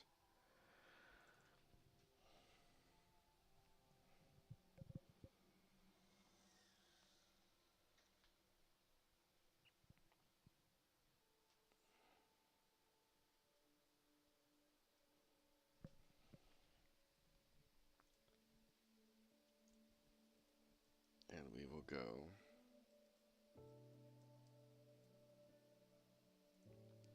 I need to make a new blueprint. This is going to be actor.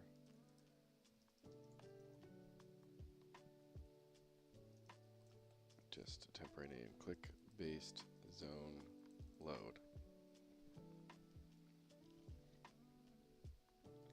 What did that do? A folder. Delete. Actor.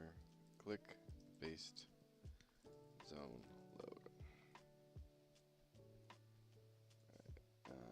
I will do a folder for this. Zone load. Move here, because this is going to be the master.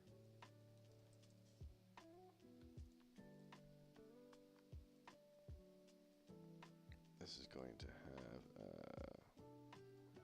keep the root, and then we're going to have a static mesh of some sort.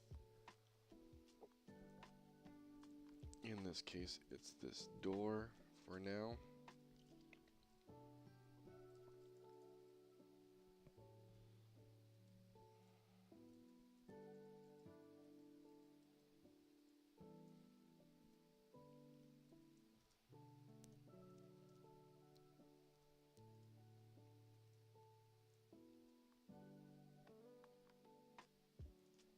Delete that.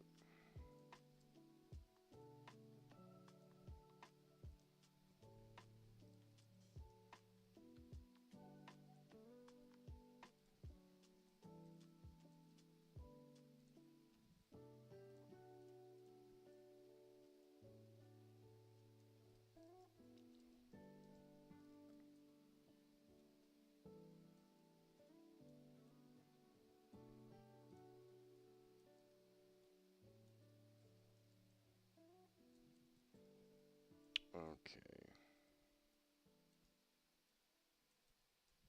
That's good enough. Alright, so the one thing I need to make sure of is in our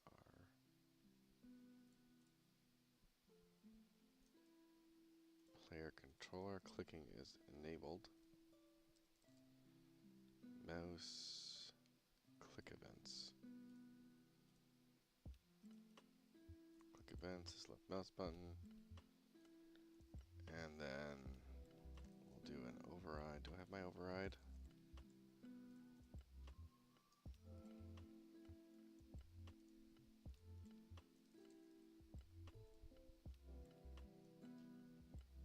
Let's see if this still works.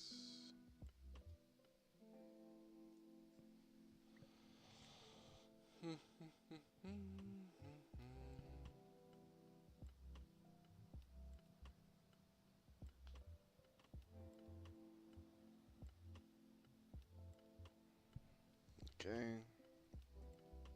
Oh, I didn't even do a thing to test this.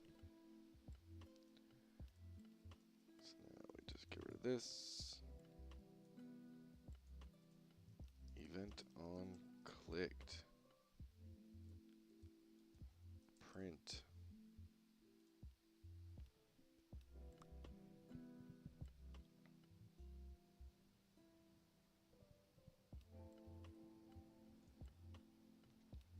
Set my class back to mage so we can teleport around if we need to.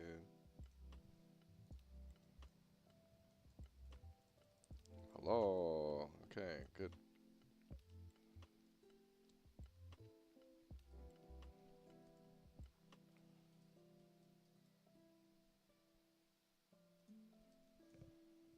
Alright, so on clicked is running locally. So we are going to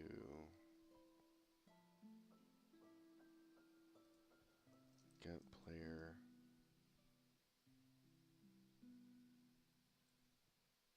controller.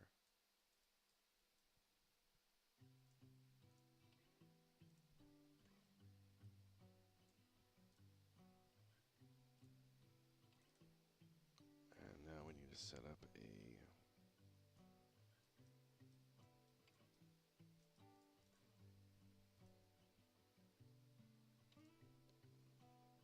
interface.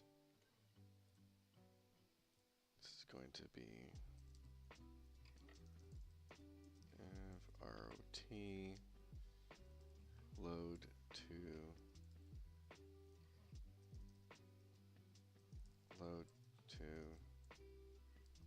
new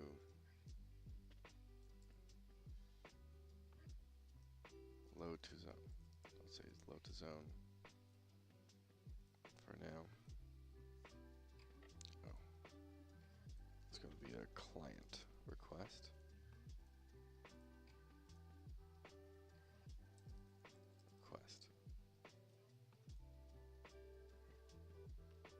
And this is going to be a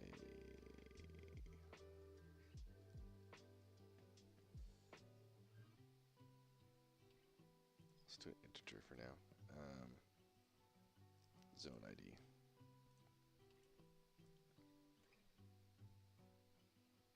And for the moment we'll say 0.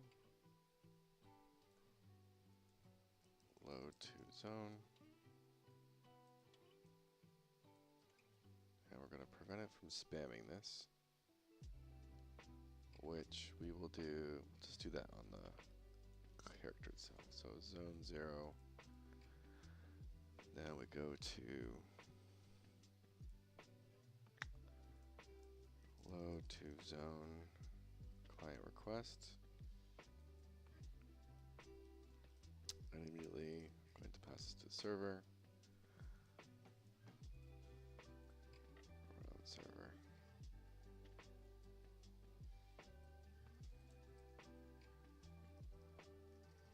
Load to zone request server. Run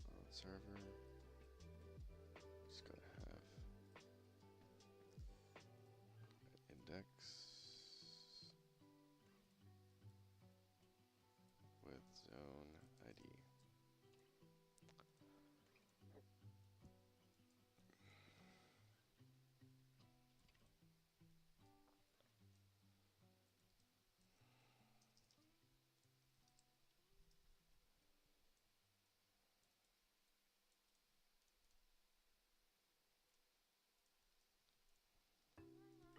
Okay, so from here, I need my code to look for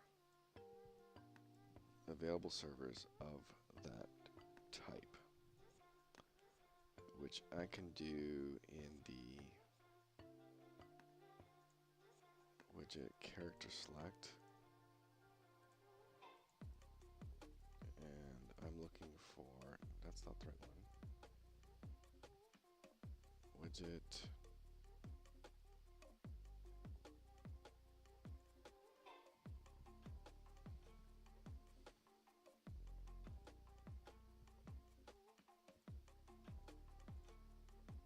Widget character select. Let's take the loading screen off.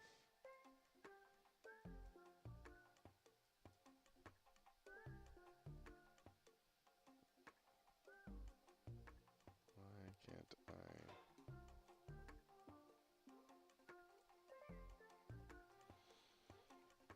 Okay, find references.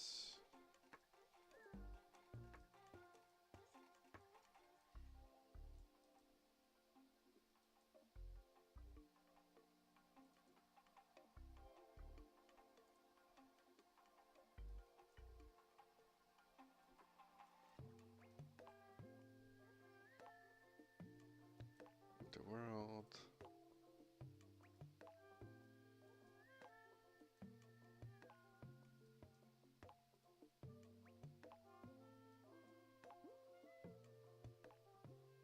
Owning.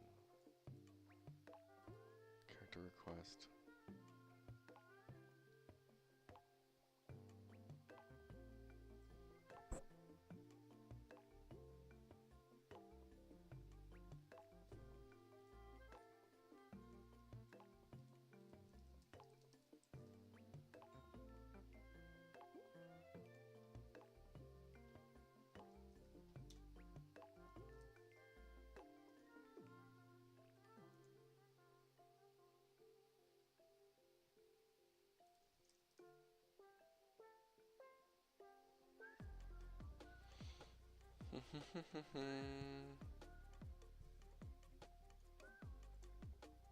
Owning player.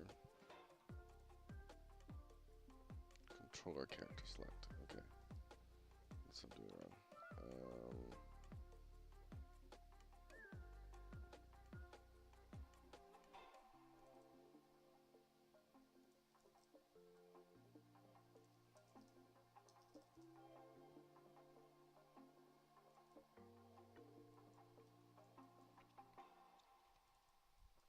Okay, we're setting the active character ID, which we don't have to do this time.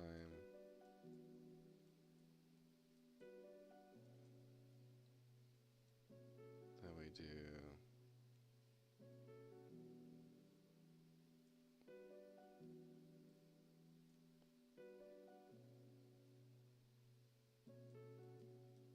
okay.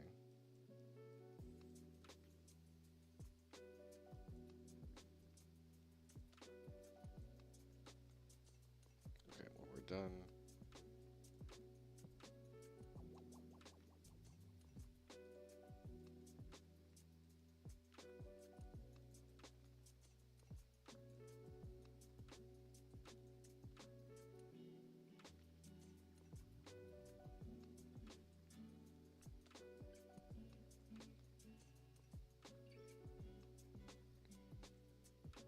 What am I doing here? Okay, enter world. Disable the character buttons. Clear the character select error. We send to the controller to set the active character.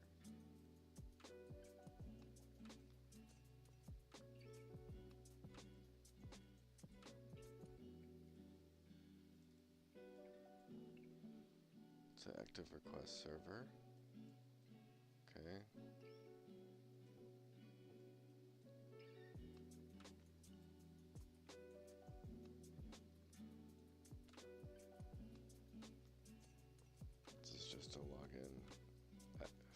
build. Get the character list. We're setting the active character ID.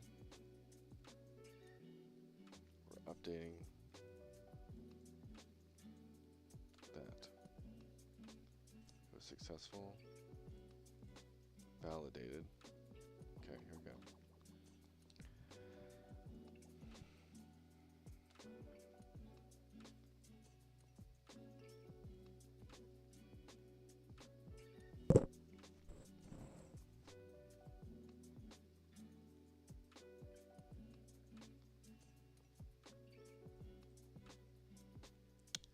Skip that, I think, for, well, I'll probably just take it anyways, but that's just checking for the server's full.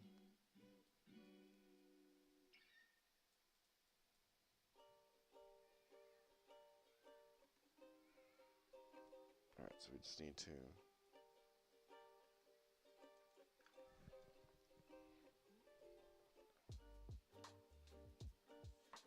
copy all of this.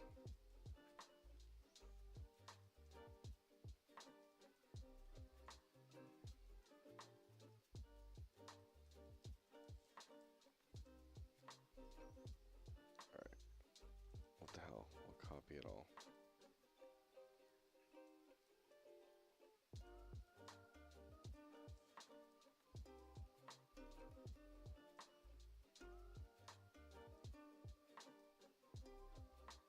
You know what? I'm not going to do that. I'm going to try and simplify this for today. We'll start here.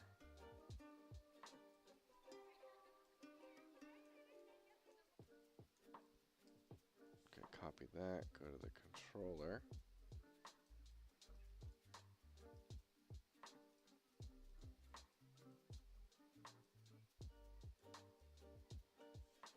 And I think I'm going to make a new graph for this. Let's make a new graph. Zone changes.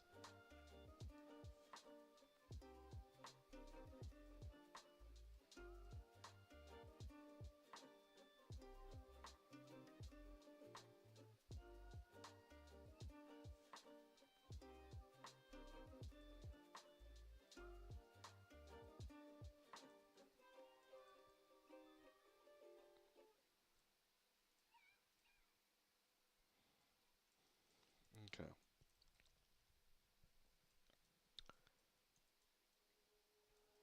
Let's just map this out to be more methodical. Request from client to swap zones.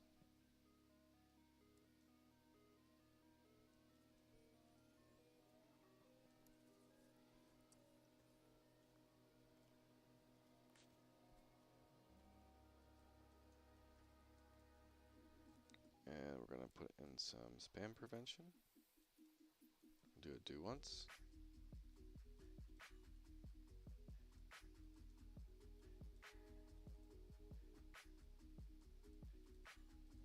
And then we'll make our function to reset from the server.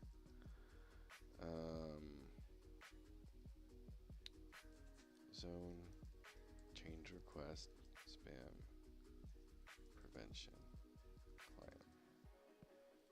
This is what is on client.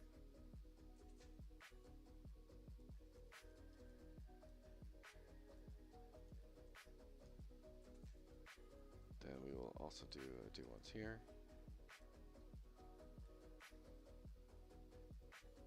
With another function. Let's just copy that. Name server.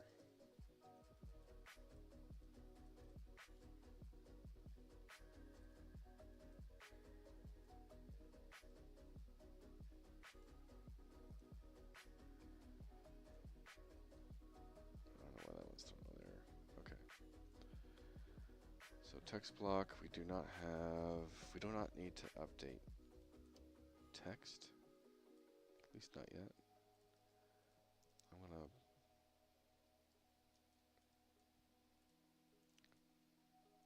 I'll just make a comment.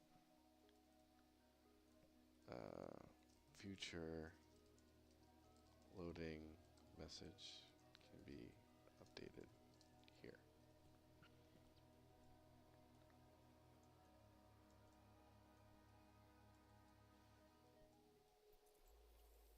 Alright, so we need to make some playfabs changes. Alright, multiplayer content, title data. Okay.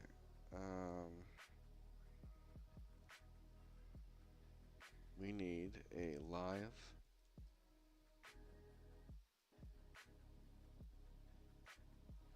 IP address, zone ID. I'll just do 001.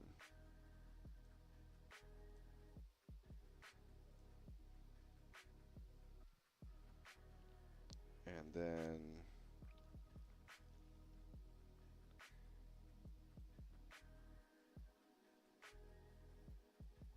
all right, let's do this differently. So zone live, zone ID 001, IP address, and then live zone ID 001, build ID.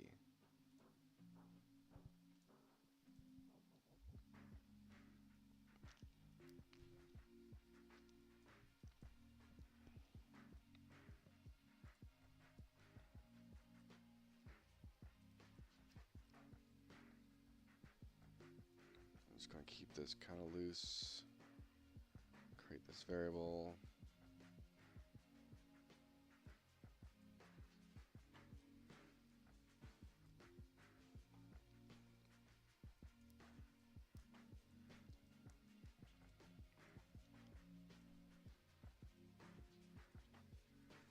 Okay.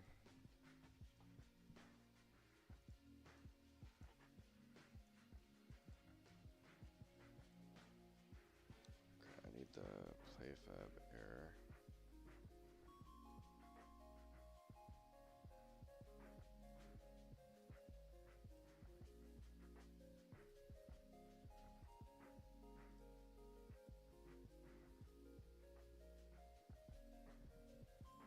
Just change this to a print string.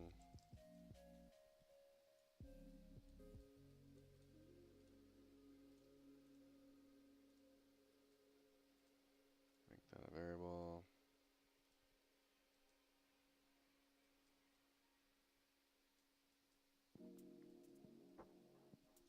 This is clearly not needed anymore.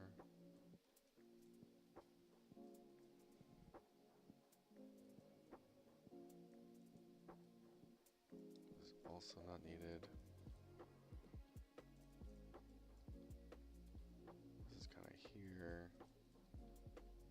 Future text update here.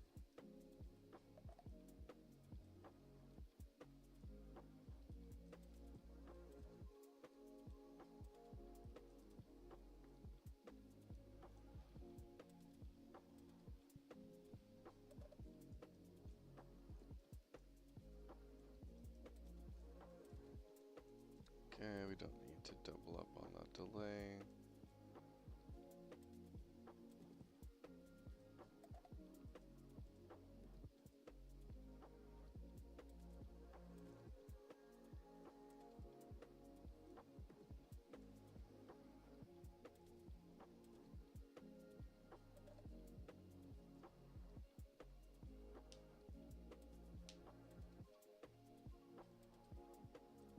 Okay, yeah, that's fine. Build ID, build ID.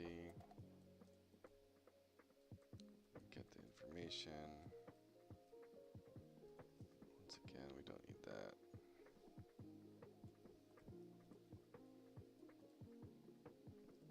Future text update here.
So now this will be promote to variable. This will be RT zone change ID.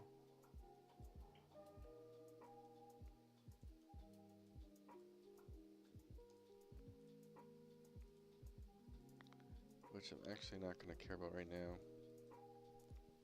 I'll diversify this later for reusable code for multiple zones, but right now I'm just getting it up and running. Okay, so I can get rid of the character select controller, character select, character select, character select. And then this is all done.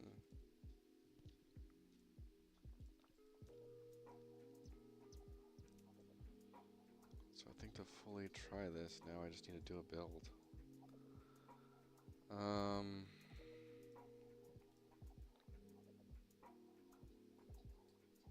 Yeah.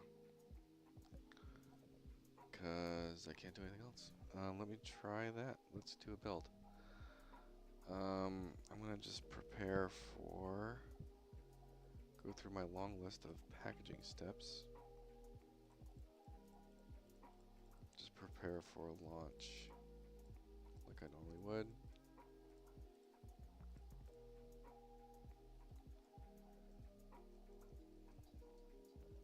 Alright, save.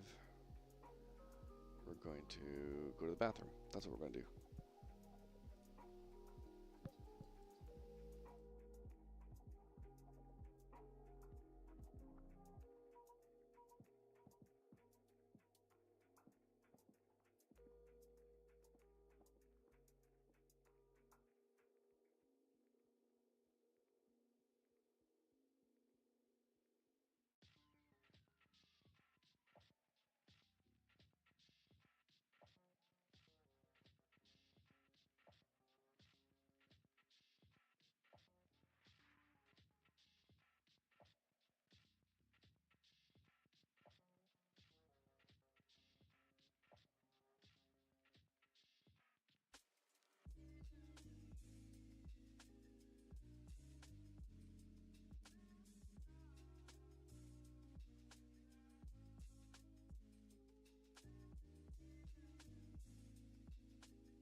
Okay. Alright, I'm going to go through my packaging steps. So it's a long list here. So let me go to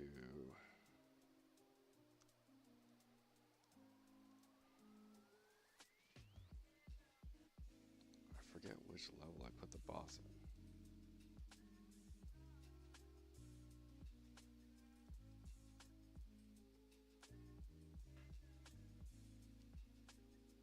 I think it's this one.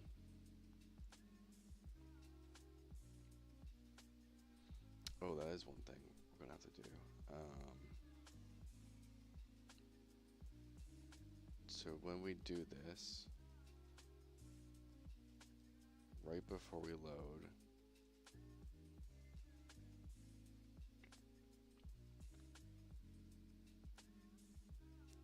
we're gonna have to set default location for this zone in.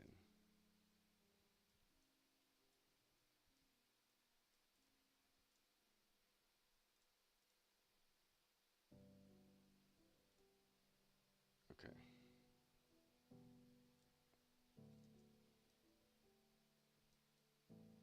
What in the hell is going on?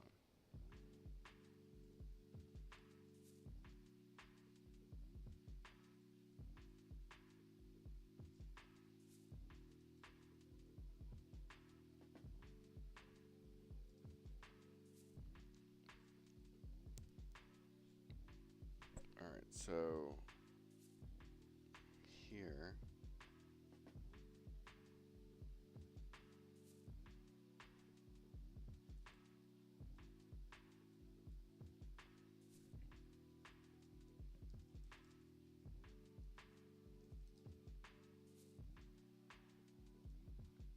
Okay, yeah, I'll figure that out in a sec. But here I want to set this as a initial spawn delay, respawn time variance.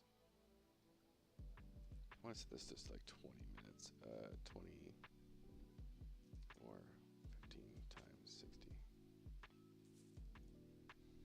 Okay. Save. And then, okay.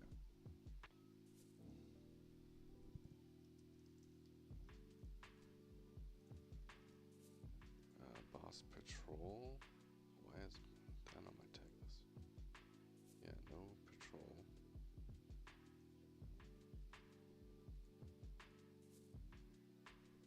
I don't know why that's there. Okay. Boss directions. We're looking at the entrance.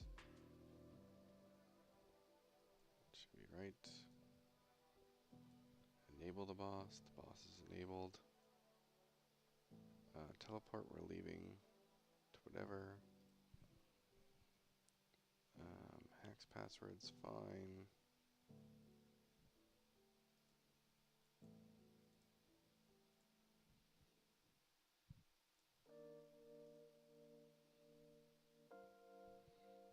Alright, play Fab.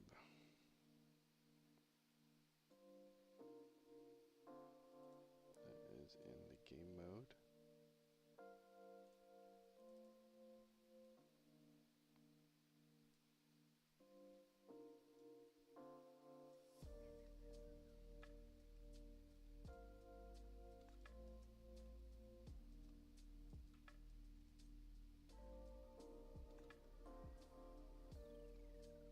To take that out.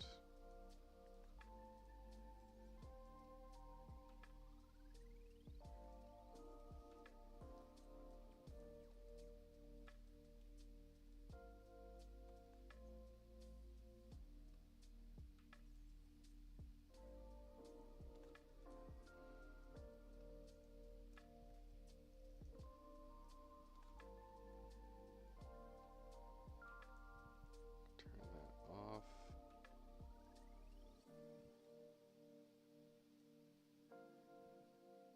Clear the game instance.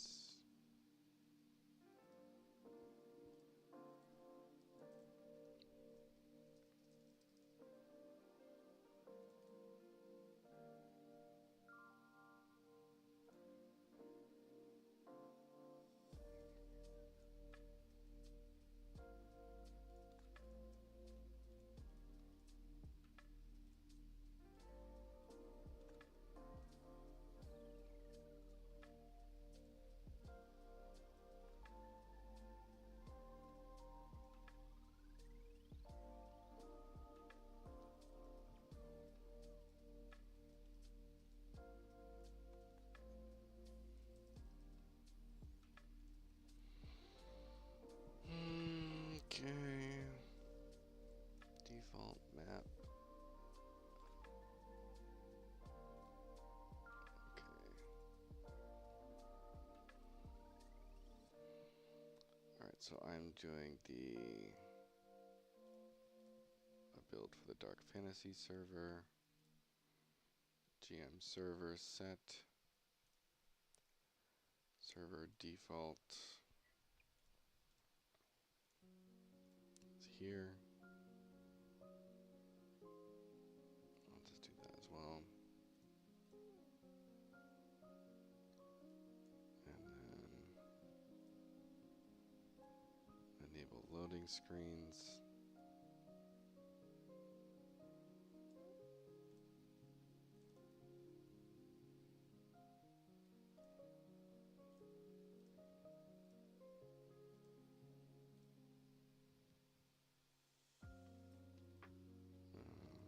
I think the select has one too.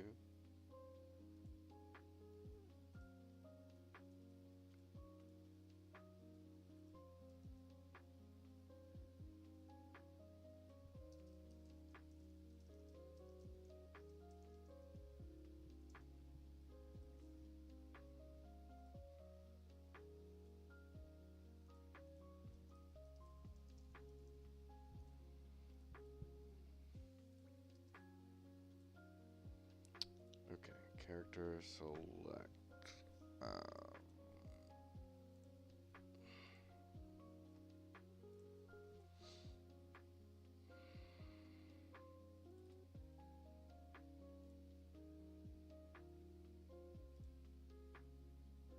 Okay, that's good.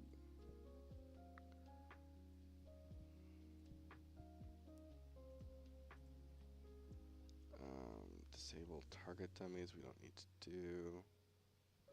Overrides. We don't need to do that yet.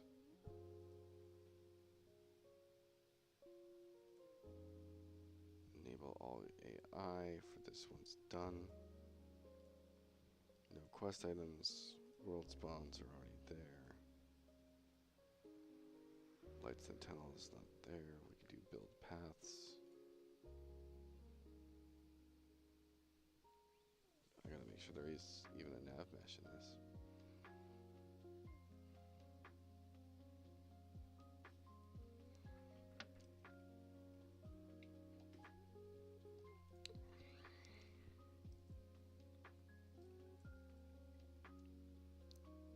Okay.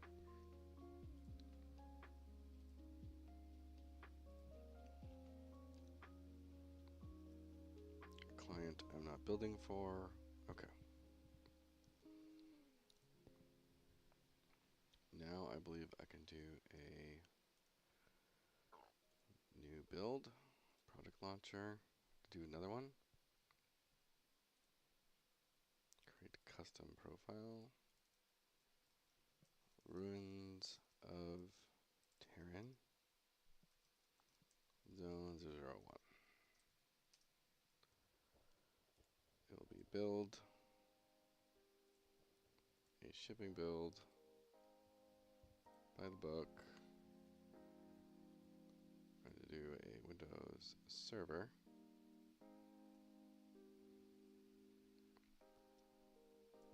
English is default. It is module dark fantasy modify.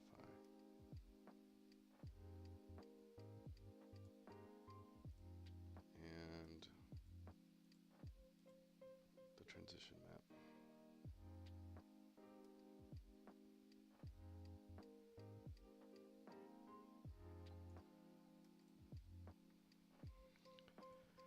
In a pack file, it's fine. Package in store.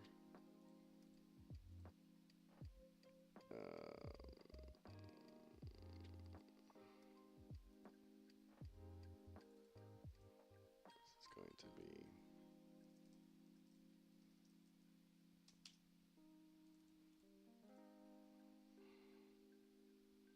we do not need any type of installer. Do not deploy. And that should be good.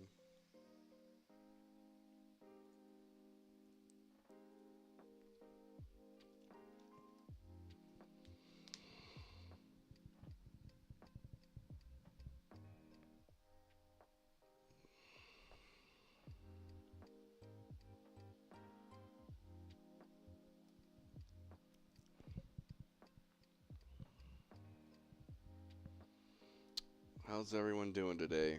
So if you're not familiar, I'm building an indie MMO called Ruins of Tearyn. For like a really big deep dive, you can YouTube us. We went on the Unreal Engine live stream with a big preview of everything. I'm building, so I'm gonna yammer for a bit. If you YouTube Ruins of Tearyn, we went on the live stream and did a big talk on what we're doing with it. How we're taking advantage of our own technology. We have another another video ourselves, breaking down what we're doing, our past, and everything. We're 10-year Unreal Engine veterans. We've built a whole game architecture tech, which we're using to power Ruins of Tearyn. So we're moving at a much faster pace because we don't have to start from scratch from anything. And we're utilizing a lot of technology that kind of exists right now. Oh, my mic is low? Okay. Let me adjust that then.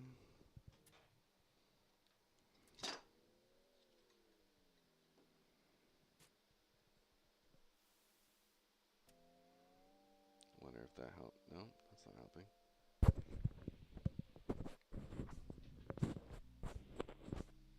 Test.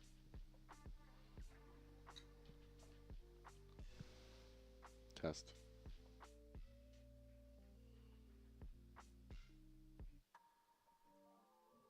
Now? No. Why is this stupid box not want to work?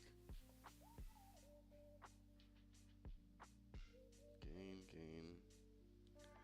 I don't want to touch the gain. I want to increase the output.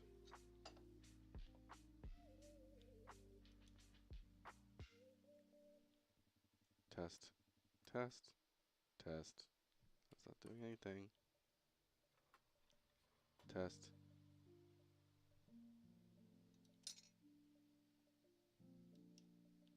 Test.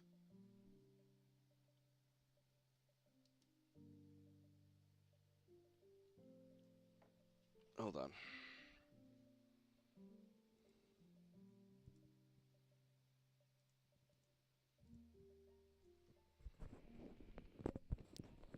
Alright, I'll just stuff the mic in my mouth again. Hopefully that's a little better.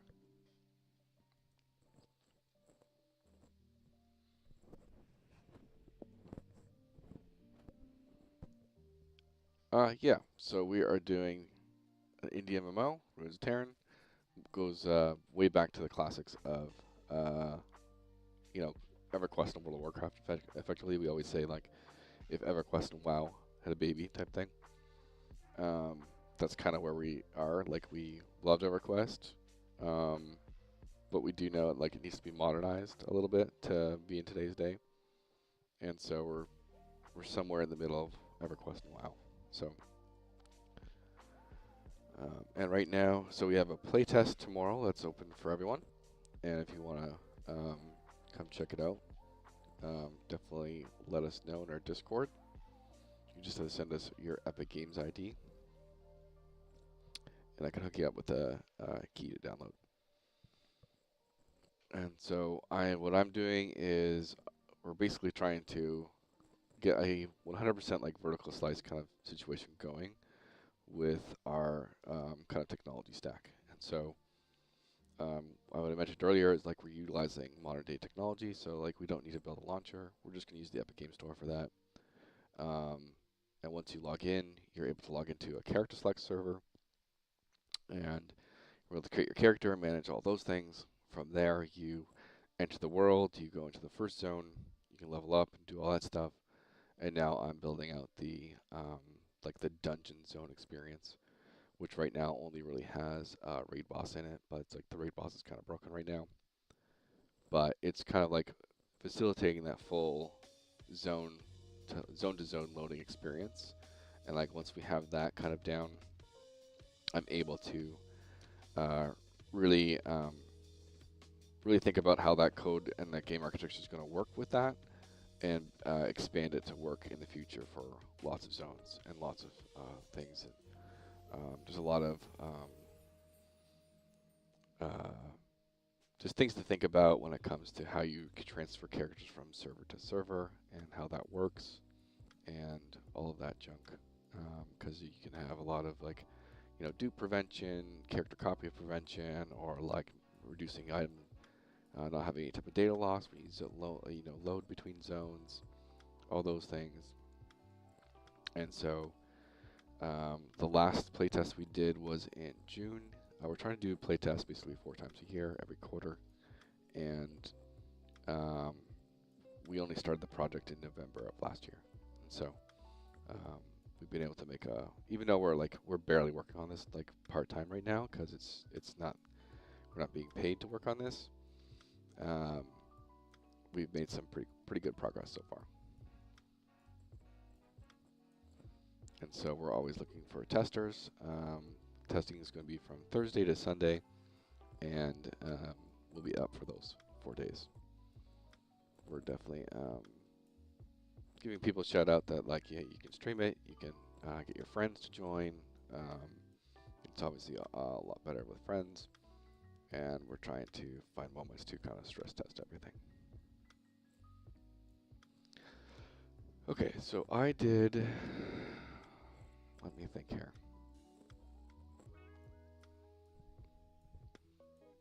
I'm trying to think if I need to update the character select server. I don't know if I do, because I haven't touched it. But I will have to update the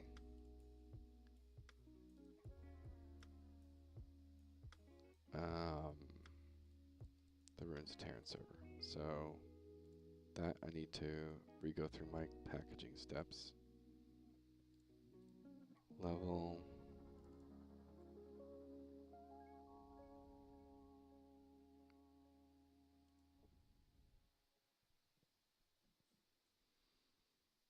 So what I'm working on right now, it's a bit of building and whatnot. But basically in EverQuest you had these moments where you would just walk into a zone line, or you would click on an object to zone into the next zone.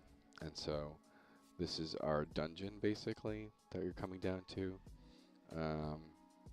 And it's just going to be a door you click on, and it brings you into the Dragon's Den type thing.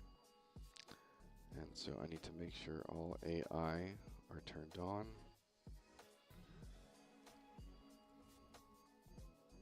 So I have a small tool. So edit this.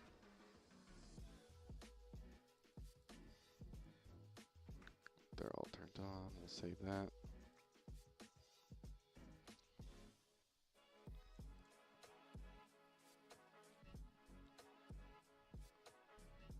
And let me think through my packaging steps.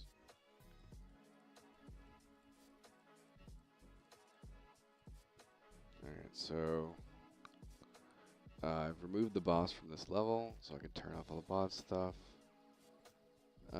That I'm going to leave, that I'm going to leave. I've done that. I've done that. Done that. Done that. Default map. Project settings. Maps.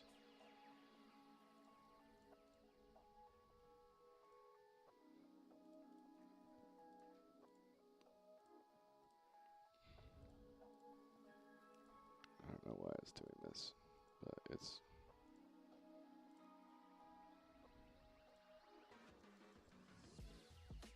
giving me getting weird perforce errors. Okay. And alright, so world settings, server set, or game mode set. And now what's my next step? Okay. So set the default map. Loading screens are all enabled. I don't care about that right now. Disable target dummies is fine. Overrides I'm fine with right now. Did that, did that, did that. That's fine. Build paths.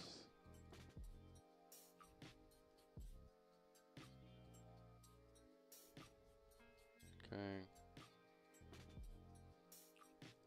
And client, I'm not doing a client build right now. 60 files. Yep. Okay. All right. Product launcher. The Tearyn server.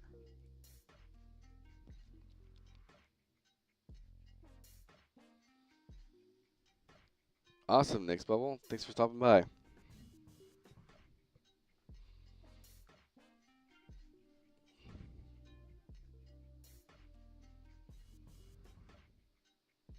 Yeah, I think we should have everything up. I'm gonna try and have it up tonight, and just so I don't have to worry about it being up in the morning. But um, we'll see when we decide to turn the servers on. It'll probably be on by 9 a.m. PST. Um,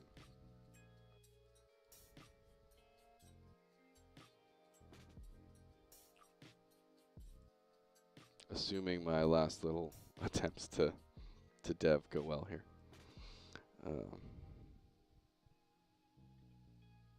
What I'm doing isn't too complicated because I have all those technically the code available and ready. But who knows? That's how game development goes. There's always problems. Okay. Let's go over here. I can upload some builds to PlayFab now. I don't think I need to do anything with the character select server. Nothing changed with that, so I'm going to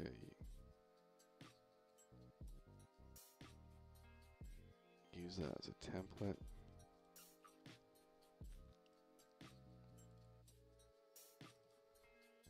Alright, so Windows Server. Get rid of the debug files.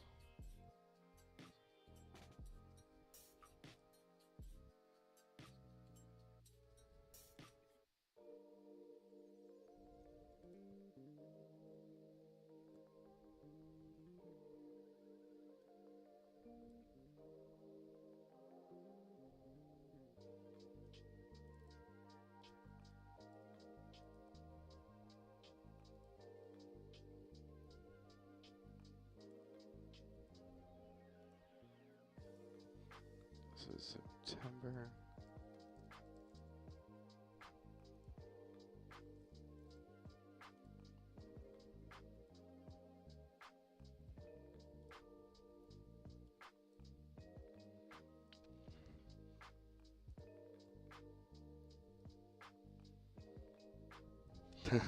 Yeah. Oh, the crunch times when you have like a launch day or something, whether there's a launch or demo or presentation to a boss or something, and your last thing is just everything goes wrong. It's a kind of a running joke on the Unreal live stream that everything was working beforehand, and then you go on your live stream and nothing works. It's always broken. It's like the curse of being live.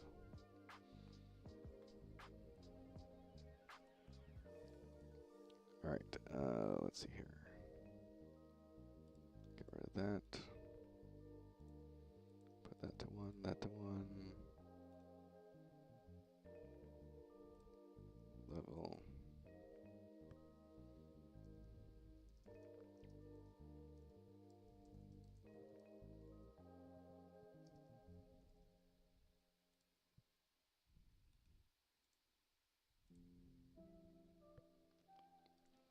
Okay.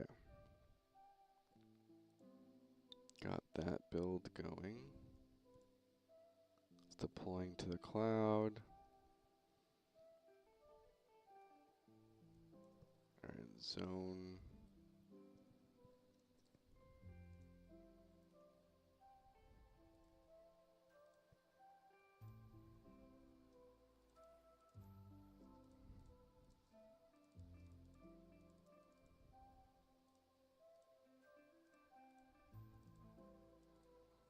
I'm getting the zip zone.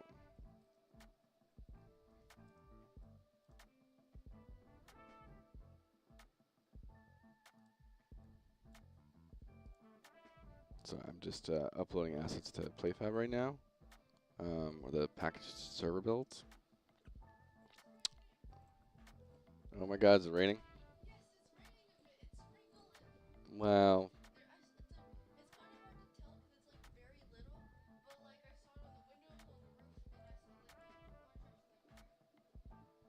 we haven't had rain forever here.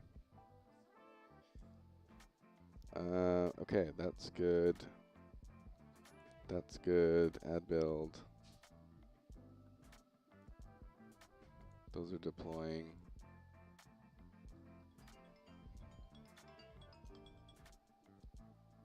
Yeah, it worked on my machine. Exactly. It's a you problem, right?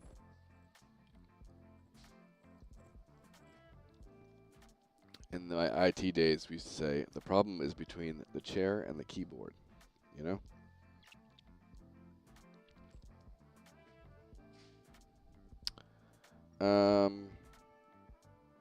All right, servers are deploying. I need to do a client build now. All right, so let me get my steps back up. Burp, burp, burp, burp.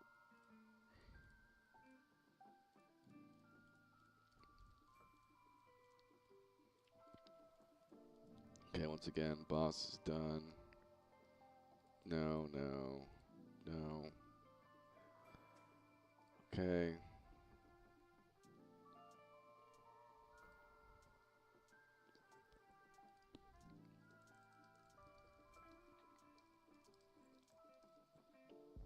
All right, so this needs to go to GM client. I need to disable the AI here.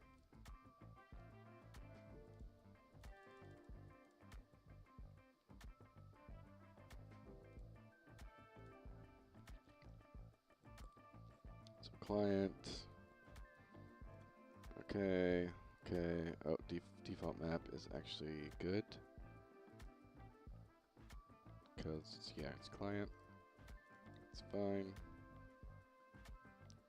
Now what?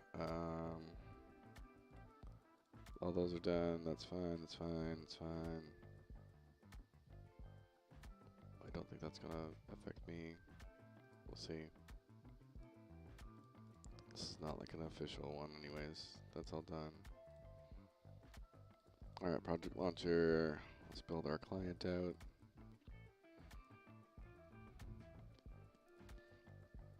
Now I need to do some cloud stuff.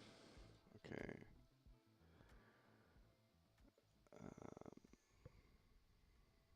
Content. Unfortunately, I can't show the cloud stuff because of a bunch of reasons, but build ID. Update that.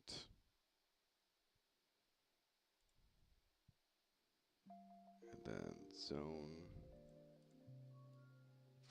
001.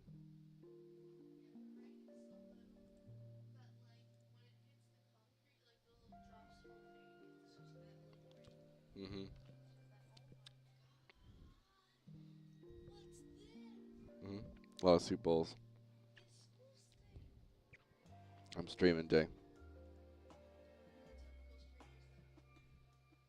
Yeah, I love showing the behind the scenes stuff. We've been super busy with a few things. Like I mentioned, like we're not published yet for this or anything, so we've been doing a bunch of different pitches for projects, contract work. You know, looking for full-time jobs. Industry's kind of a mess right now, but we've been wanting to stream a lot more, but just we have to prioritize other things, and so just is what it is sometimes. Red zone, and now build ID.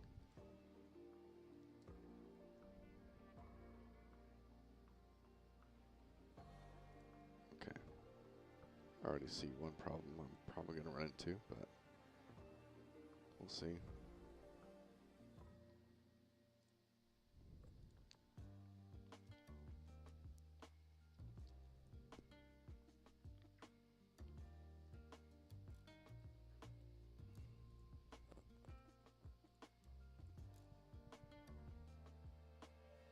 But yeah, we really want to take, like, again, Runes of Tearyn it's a double project, right? So it's kind of like, again, if you don't know, Christen and I met on World of Warcraft. We love MMOs. A lot of the MMOs today, like, they just don't do it for us. So it's a big dream game that we've always wanted to make. So there's that aspect of Ruins of Tearyn itself, but then there's also the fact of we are using Vertical Third to power Ruins of Tearyn, and Vertical Third is our like big massive game architecture we built. The core development of it was like 2019 to 2022 is when we launched it, and so spent 3 years building that, and we've been able to do some updates since then. And so this is our project that kind of proves that, you know, Vertical Third is like a next-gen game architecture that can help others build stuff faster and dramatically less budget stuff. So it's something we're trying to do to improve the industry and improve game development studios and workflows and things. And so it's a double project in that sense of things. And so again, we were also on the live, you know, that's a 3-hour overview, but back in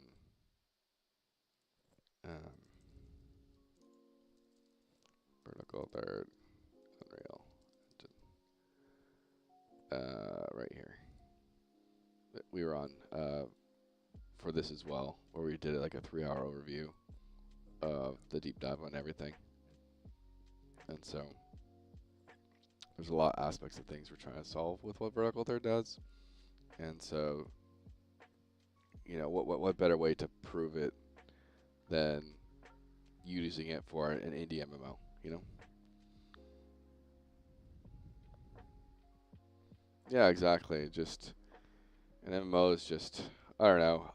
We don't like so many of the MMOs that are just so fast paced you can't even stop to think, you know, like. And again, our perspective with Tearyn is we really want it to, like, one, we want it to be very social. That's like baseline, you know, being able to talk with other people, hang out with other people, be a world that you enjoy logging in today because of the people you meet.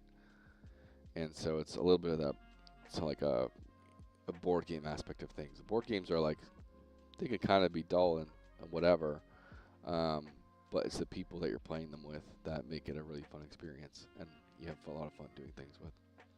And so that's kind of like, in a way, how EverQuest was. And so it was slow paced, but you really enjoyed hanging out with other people in a time where there wasn't really any social media and stuff. So that's a big one for us. And then we do want to have a bit of a challenging game. Like, we want to have a game that does challenge you. Like, we still need, obviously, like, you can't not build for a single player experience these days. It's just kind of like driving a nail into your own coffin if you only think about like a multiplayer only aspect of a game. And there's other indie MMOs out there that have like really tried to push that, and it shows that they lack potential growth because of it. And so, that's just kind of like, that's what the market is kind of saying. The player base is saying, like, hey, we need a single player aspect of the game to do things with. And you see that a lot now, like how games played, how MMOs are played today are even more so different than back then. Now it's like, oh, there's hardcore mode. Oh, there's solo self-found mode. There's all these different ways to play things, or just, and if you have like, this is one of the things that we're just very focused on our, you know, whatever our like 1 to 50, 1 to 60, whatever that core experience is. We want that to be amazing and enjoyable and really, really fun. And so I think that's very opposite of what MMOs do today, where it's just a, you know, day leveling cycle to rush to late game. And so, you know, it's like you can have a lot of fun, and like it's the concept of raids are only for late game. You can have low level raids, you know, that are interesting and fun. And so it'll be very interesting to see how all those things work out. But We want you to have great progression. Um, we want to have you. I think the next gen MMOs will have a lot of different build options. And again, we're trying to do this thing where, um, you know, it's more about your environment awareness, your positioning, and less about being perfect at, you know, millisecond perfect at your current button rotation type stuff. And so that's kind of like how we're trying to transition like player skill. Like in EverQuest, you knew a skilled player just like how they paid attention and how they managed their mana and resources, and um, remembering buffs on time, and you didn't have this like DPS race on a meter type thing. And but boy, did you ever feel a healer, a good buffer, a good enchanter, you know. And that's the other thing. That's a huge thing for us is like way less AoE grinding. We don't want this like this spam of AoE grinding. We want it to be much more single player, single target focused, with crowd control involved. And so that's a big one for us too. And so this entire year that we've been like, it's only been since November, so it's not even a year, like 9 or 10 months of less than part-time work. We've been mostly focused on getting a full tech stack up and running. With a we're trying to understand how many monsters can we have in a zone, how many players can we have in a zone.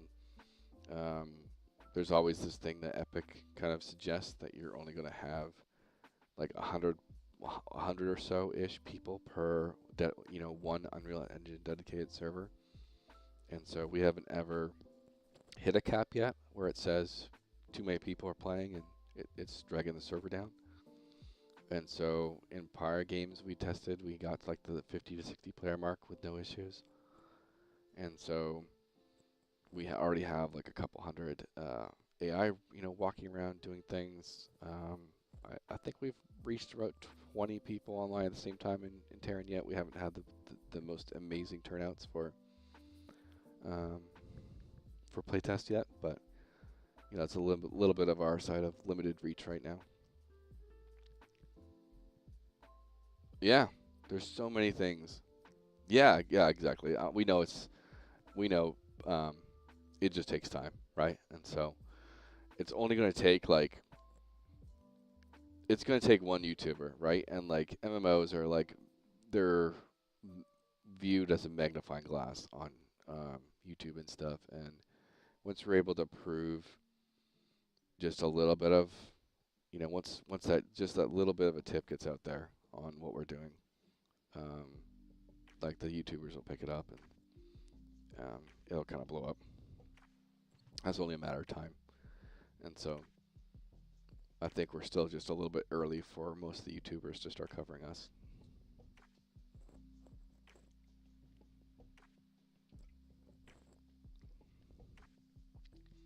But yeah, for us, it's all about, proving ourselves through actual gameplay. Not doing any type of talk hype on how amazing, not theoretical talk, like we want to prove ourselves through actual gameplay, through actual built systems, through actual a product. That's why we prefer people to get the game off of the Epic Games Store. Like, we're trying to show that we are a different type of developers, and we actually have a lot of background in development.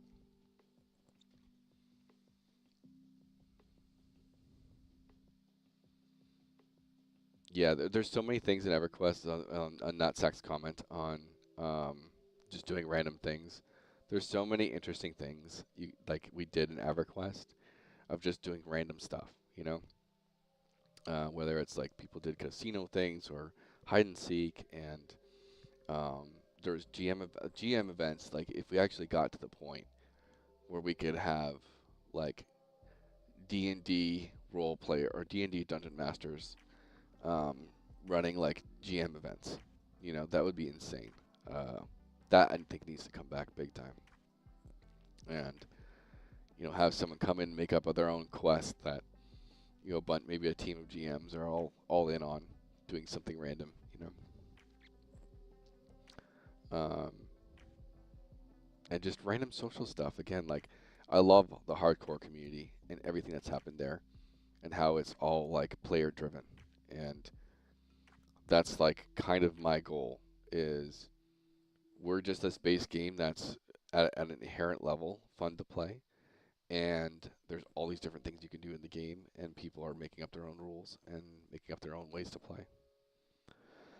The funny thing is I prefer when it's more organic growth rather than a big influx of people from YouTubers. I understand having as many eyes on the product is good, but yeah, word of mouth is the best form of marketing. Yeah, in indie life, word of mouth is like the only form of marketing, right? And you kind of have to just rely on some streaming and, you know, post you know, here and there, and that's all you got. Because and even like games marketing is just so tough these days, and it's just so bloated by other game companies and like the big guys with the big bucks. You just have to like try and do organic growth, just by trying to just put yourself out there. That's like the first thing we did with this when we just finally decided to do this, because we're always like we always want to do an MMO, but you know it's kind of like it's frowned upon to do an MMO because one, no one funds these things. Number two, it's always like it's way out of scope, and so our thing is like, oh well, we have vertical third, so the scope is definitely nowhere near as what it was. Um, we're using temporary assets right now, obviously, because we don't have a budget, and so Cinti Studios had their like monthly pack that they did that you can just basically get 1 month's supply of, or a couple months, pay for a couple months to get everything. And so we're just trying to be really strategic about it. We've paid so much attention to the entire MMO. Like when you're doing something like this, you have to look at the entire history of MMOs, and it's like, where did people go wrong? What did they do that could have been done better? You know, their choice of technology is a huge one. And like I mentioned a little bit earlier, but like you don't need to build a patch or launcher today's day. You can use Steam or Unreal or Epic Game Store. You don't need to build your own back end. You can do that with PlayFab or GameLift.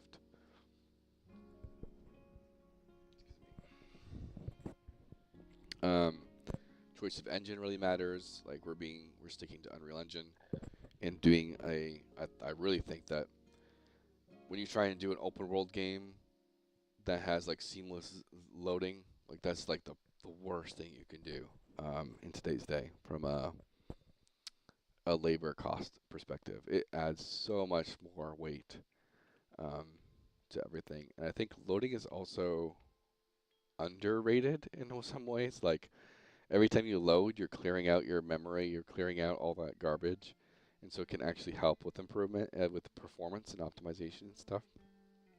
And so having your players like hard reset their game every time they load, at least that's how Unreal Engine works, is actually really beneficial. And then you don't have a ton of stuff loading and unloading as well. And so keeping our levels small and packed with content is like the MMO thing to do is we want massive worlds and all these things. And it's like, well, that kind of, unless you actually make it to WoW size, which even then, your servers are player capped usually around, 10,000 people online at the same time or something like that. So you're not even going to have enough players to fill those zones. And then it's just going to feel like an empty world. And then people will say, dead game, and they leave. And so it's better to have a small world that's packed with people and feels alive than it is this massive world that's like kind of empty. And so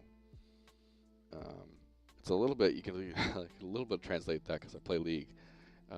They're kind of like Riot's perspective on esports now. Before it was like go big or go home type thing, and we want the biggest arena with the most people and all this stuff. And it obviously they couldn't maintain that for a long period of time. So now it's more about, you know, small arenas that are still like filled but smaller and then feel alive still, instead of having a bunch of missing seats not filled. So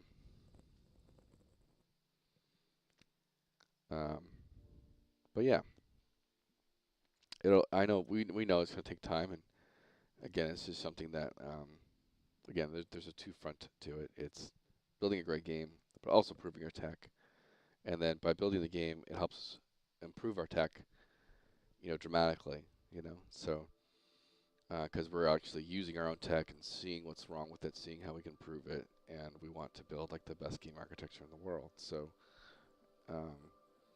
using our own product and so-called eating our own dog food, as they say, is what we're doing with Runes Tearyn. So, and I was able to do a couple updates recently on just UI communication and how that flows. I was able to clean that up a lot with the last update I did. I think it was like 1.3.1.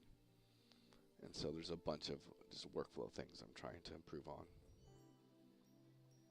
And because just the whole problem with game development in general is we don't have, like, it started with no one has the money to build a game engine and a game, right? And sure, obviously in the 2010s or whatever, game engines came out. So okay, now we don't have to build a game engine, but we still have to build a game. And now he's like, okay, well that's still, you know, games are more advanced now, players demand more, so we don't have to build a game engine, but now there's so much game to build, and we're all on budgets and time crunches that there's too much time to build everything properly. So we just end up building, you know, everything we can, cram it in there, and duct tape it together and ship it. And so that leads to tons of edge cases, tons of bugs, tons of problems, and no one's really talking about, like, how do you properly do a game architecture? How do you properly organize a game project? Which goes back to, why don't games just release all their source files after they're, you know, done or whatever? And a lot of times it's because their project's a mess. The whole game project's a mess, and it's like embarrassing to show people. And so that's where we want to fix that whole problem with. A lot of times too, like, you have to build a game, but then you have to build the designer tools for designers to come in and do their job. And those sometimes have halted projects, or, you know, hamstring projects, because maybe the code's there, but designers can't get in and do it properly, or the tools for them are so bad it's just extremely inconvenient to add things to the game. And so there's just so many aspects of that my client build's taking forever. Normally it's builds quick, but I guess I had a lot to rebuild this time.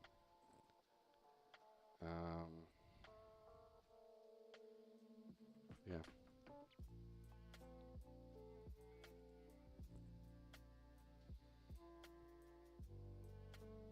I'm at 20 minutes. Usually it doesn't take much more than 30.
Alright, on my server side, I've got my zone deployed, my level deployed. Oh, I gotta turn on the character select.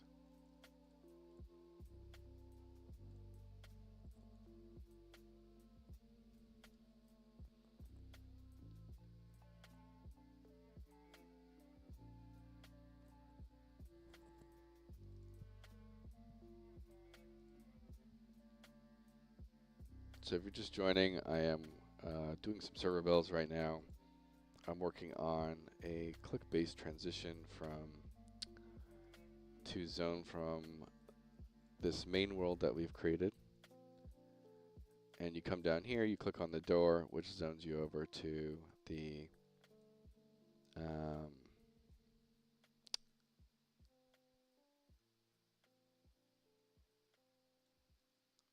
the next dragon world. And so I had to do some server builds to get that away. Once you build them once, it usually is fast after that, so it's good to get it away.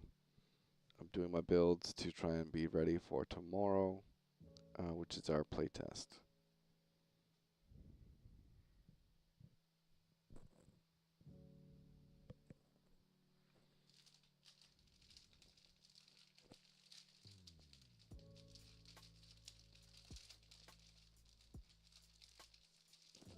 I'll eat myself a Snickers.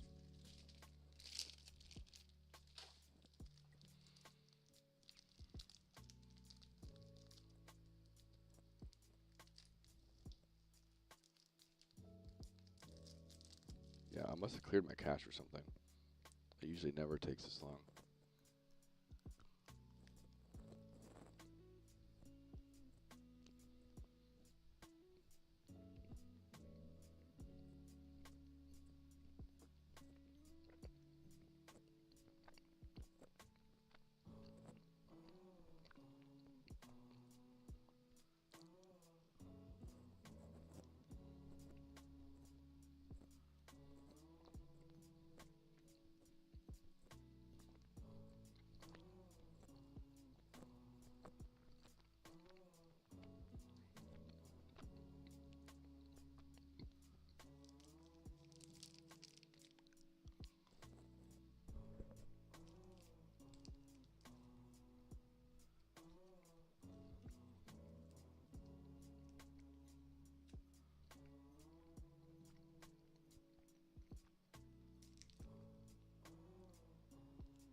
Holy moly build. What are you doing?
All right. So a couple things I'm going to need is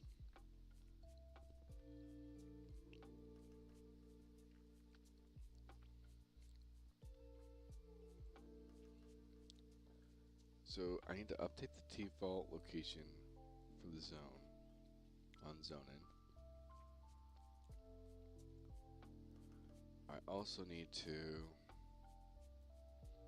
update the IP to the cloud.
Welcome to the documentation of the world's smallest MMO.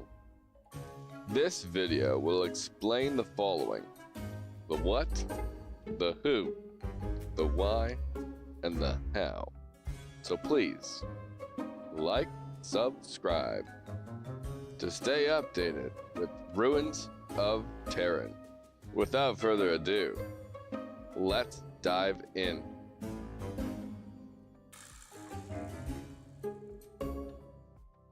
Ruins of Tearyn is a classic fantasy MMO with tab targeting. You will retain two targets at all times, an ally and an enemy. There will be formidable warriors, epic healers, try-hard DPS, and mesmerizing enchanters. Combat will be slower paced, rewarding game knowledge, positioning, environment awareness, and group composition. Managing threat will be a key factor for all players to use skills wisely and with intent. The world will be dangerous, so it's best to group up with family and friends. But there will still be options for solo content. We are 100% focused on gameplay and will be using marketplace assets until later stages of development. And this leads us to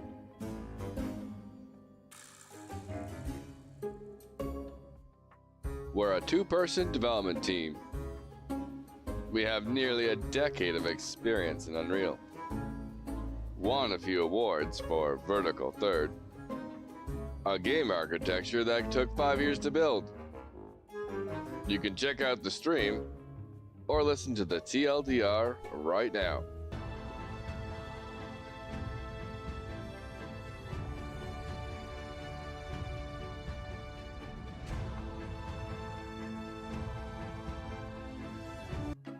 That's a whole lot of stuff. There's an online tech demo we can play with your friends right now. We also spent a year working on a game development course and how to build a Boba shop. As we create Ruins of Tearyn, our updates will improve Vertical Third for other developers in the future. And now, let's find out.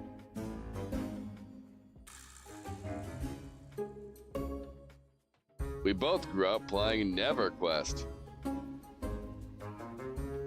And then we later met on World of Warcraft.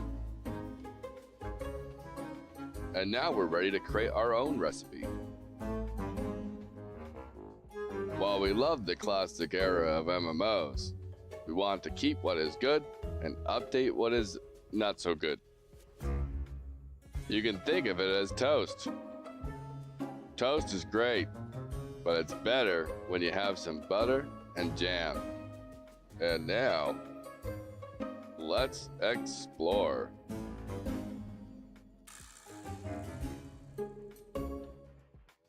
We're focused on small levels with very content-packed areas, which will avoid time spent on large empty spaces.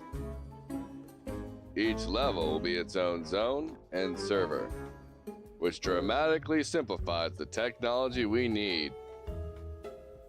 With Vertical Third and Unreal Engine, we're implementing content right now.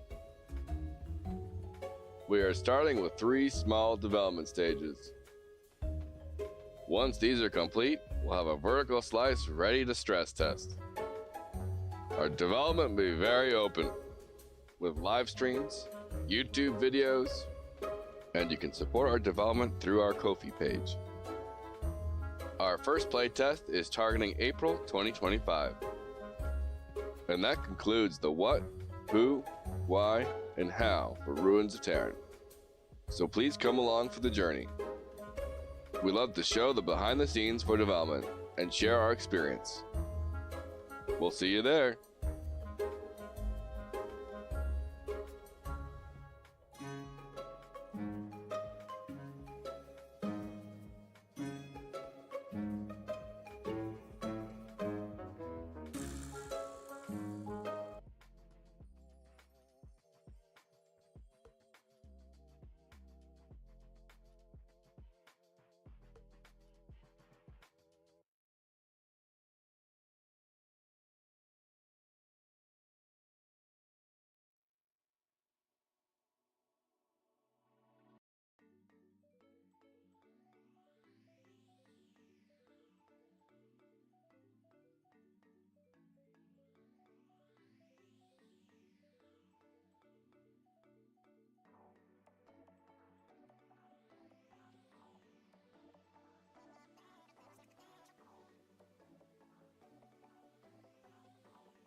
All right, I'm back.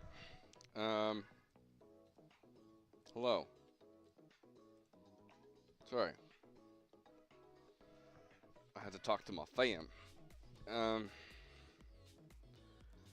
So my builds worked, but my code did not. Also forgot to put a failsafe or some sort of communication in on what's going on here.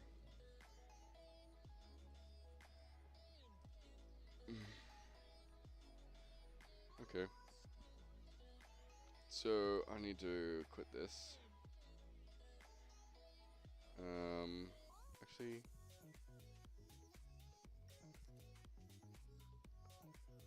let's see if.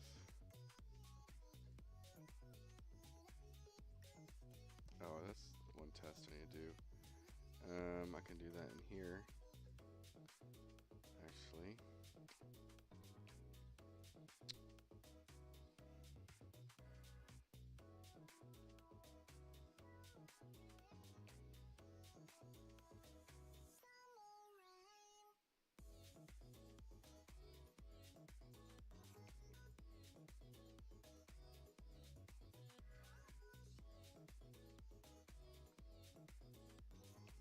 Let me try.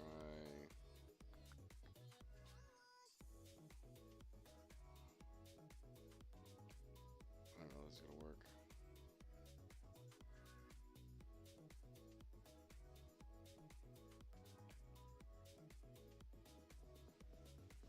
Let me just do this. Let me try doing this the good old-fashioned way here. GM client. And so I go back out.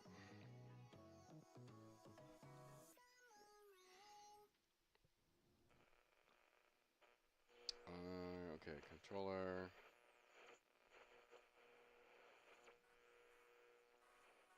And we go to zone changes. I think I have all the errors set up. Okay. So now, hopefully my microphone's on. Yeah.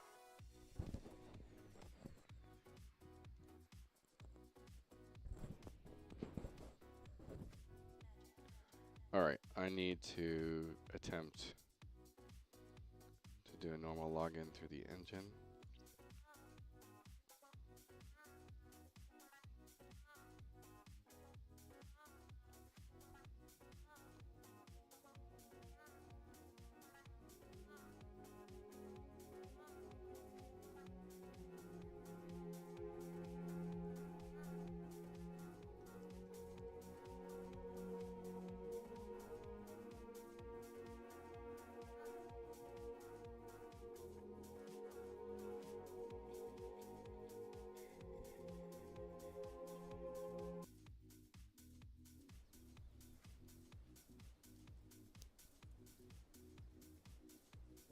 I don't know if I'm going to get the actual errors here or not.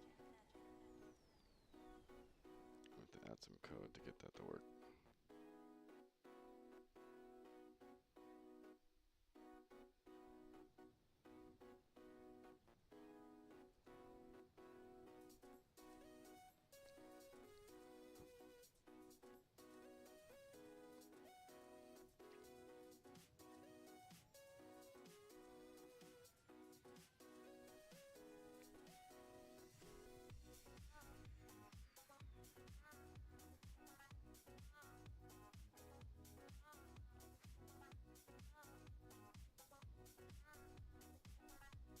What if the request is just not going through?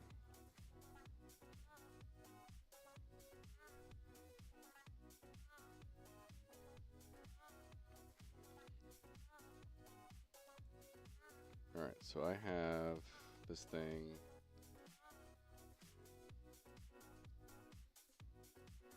Blueprints, zone load, actor on clicked, controller. Let's see if it's actually reaching the controller.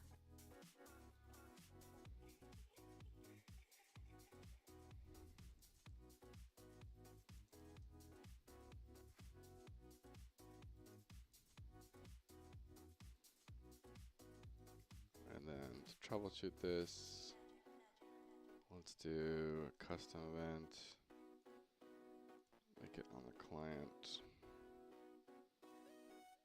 And let's do a string. Oh, that's not gonna work. Sugar plums. Oh, and it's not gonna work because this is not being reset. Okay, I have to rebuild. Good job, Chris. Alright,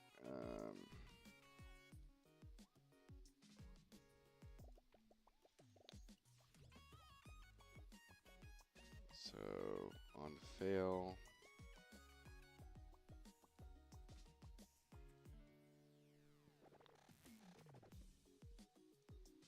Did the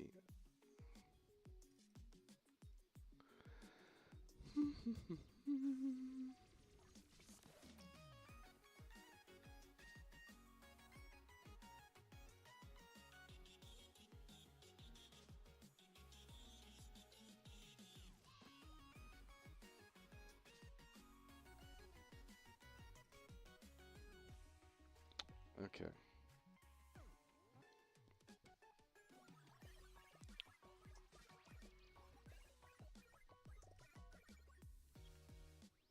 Alright, so CE zone.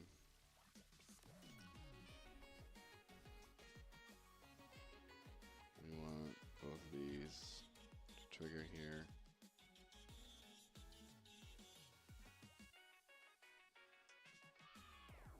Oh, I'm probably gonna just do this. That'll make it simpler.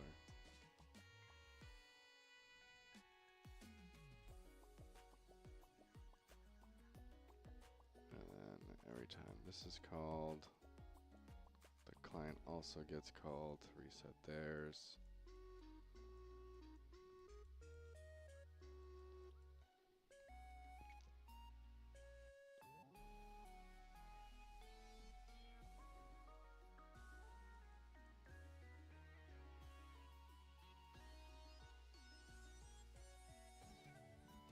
Alright, and so now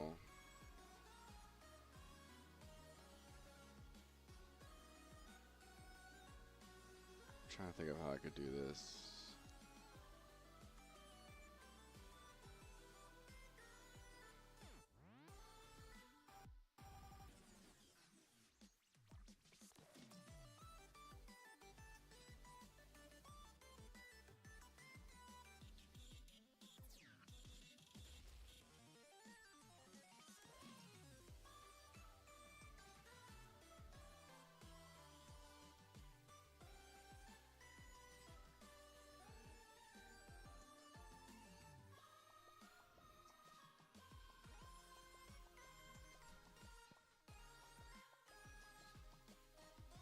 Okay, that should all be fine.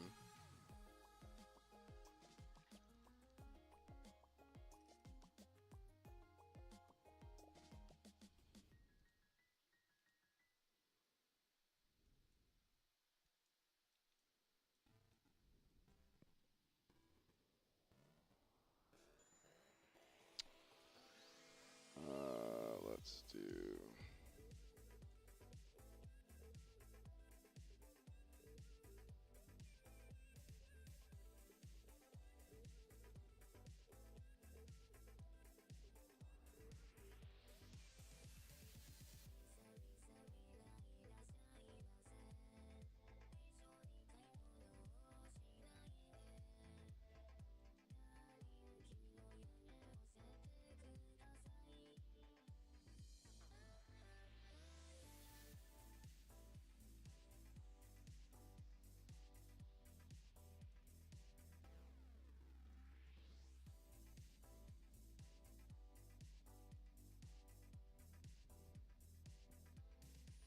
I'm deep in thought here, so don't mind me.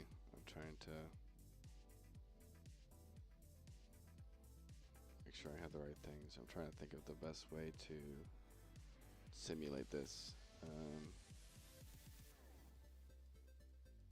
So first up, let me make sure this is actually doing this.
so the client request is coming through fine.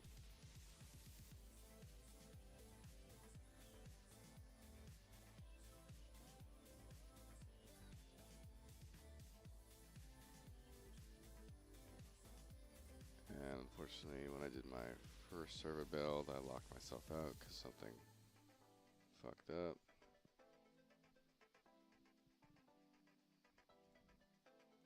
We're looking for the IP address.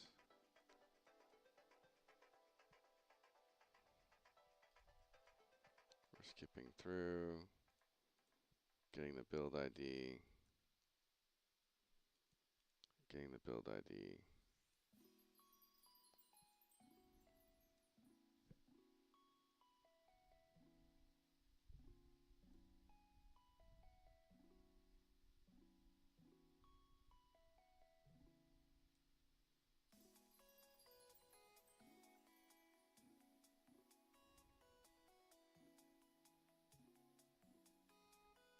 Okay.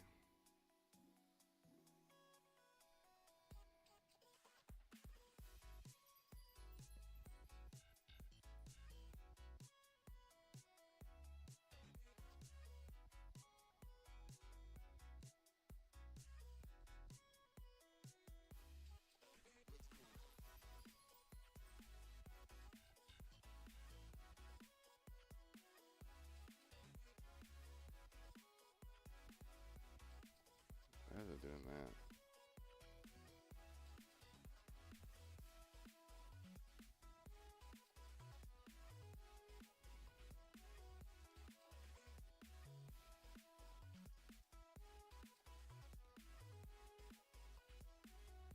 Supposed to go for there for that.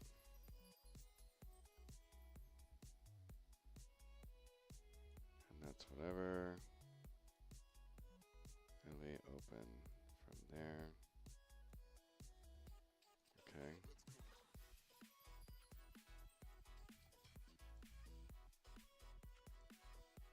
And then right now there's nothing.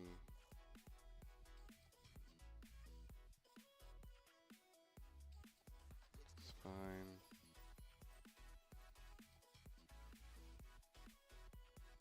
Alright, so if this fails, we reset here. And then we also reset here.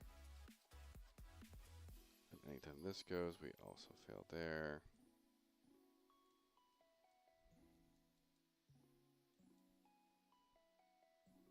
That's fine.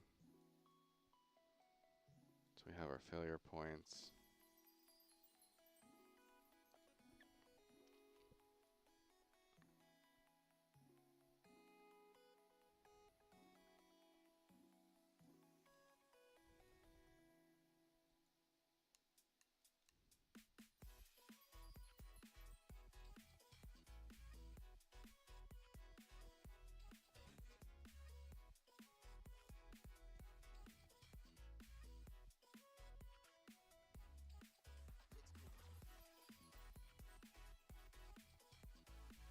I'm just going to do this temporarily.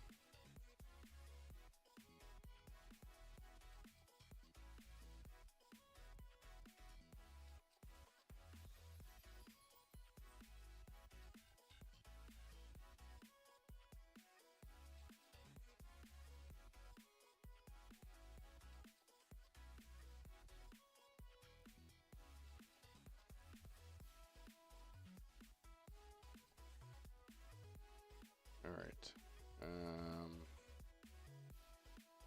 We will rebuild our server now. GM server.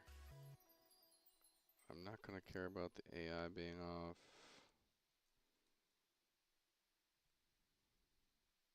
I think that's the only thing I care about. And project launcher, project settings, maps, all still level 0. GM server set, we've saved. So let's just do a server. Take the other one down.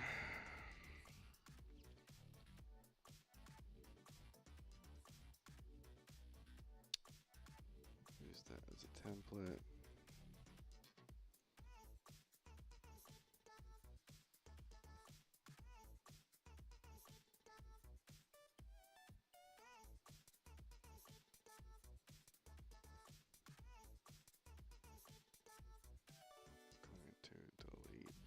build.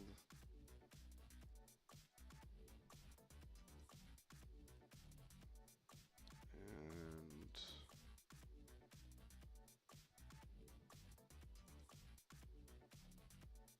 package this new one.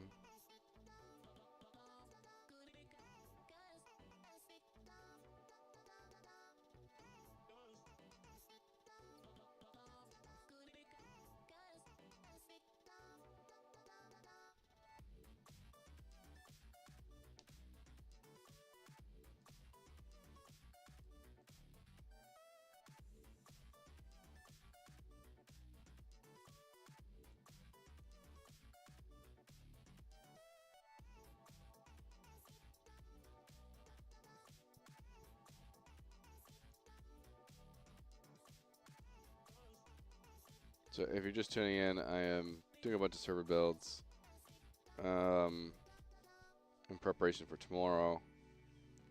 I'm trying to get a flow where I click on a door that loads you into a different server, which is our first dungeon. So it's kind of just like a build situation.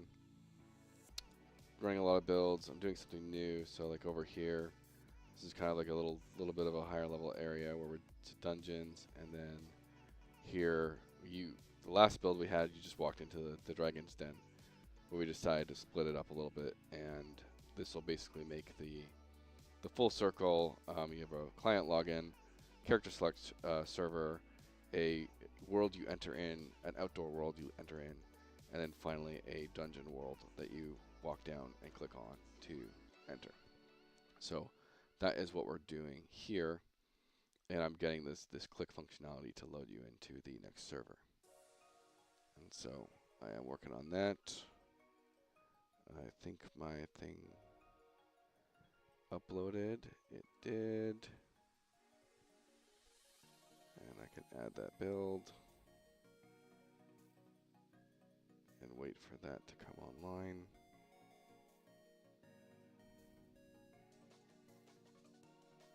By all means, if you have any questions, let me know, because I'm kind of just in a little bit of a limbo while I wait for this to come through.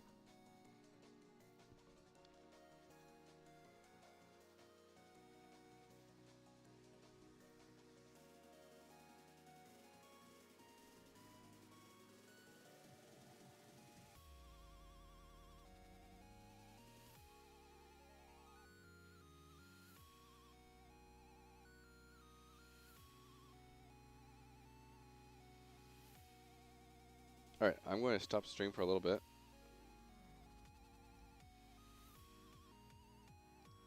And I'll be back a little bit later. I think my fam and I are going to do a little bit of food and catch up a little bit there, and then I'll be back later. So stay tuned. Oh. Thank you for the follow, Natsack. It sounds so funny to say Natsack out loud. Thanks, Nick's Bubble, as well. Thank you both for stopping by and chilling with me. I really appreciate it. Will be awesome to see you guys tomorrow. We'll probably be streaming every now and then throughout, Thursday to Sunday to play with everyone and show off everything as well. So we love hanging out with everyone and seeing everyone play. I also do like a bunch of, or at least I try to do some recordings for different things for our YouTube channel. Just like little music playlists and stuff, recording people playing. So I'll be doing that, a mixture of playing and recording and whatnot or whatever. So anyways, I'll be back a little bit later. Thanks again for stopping by.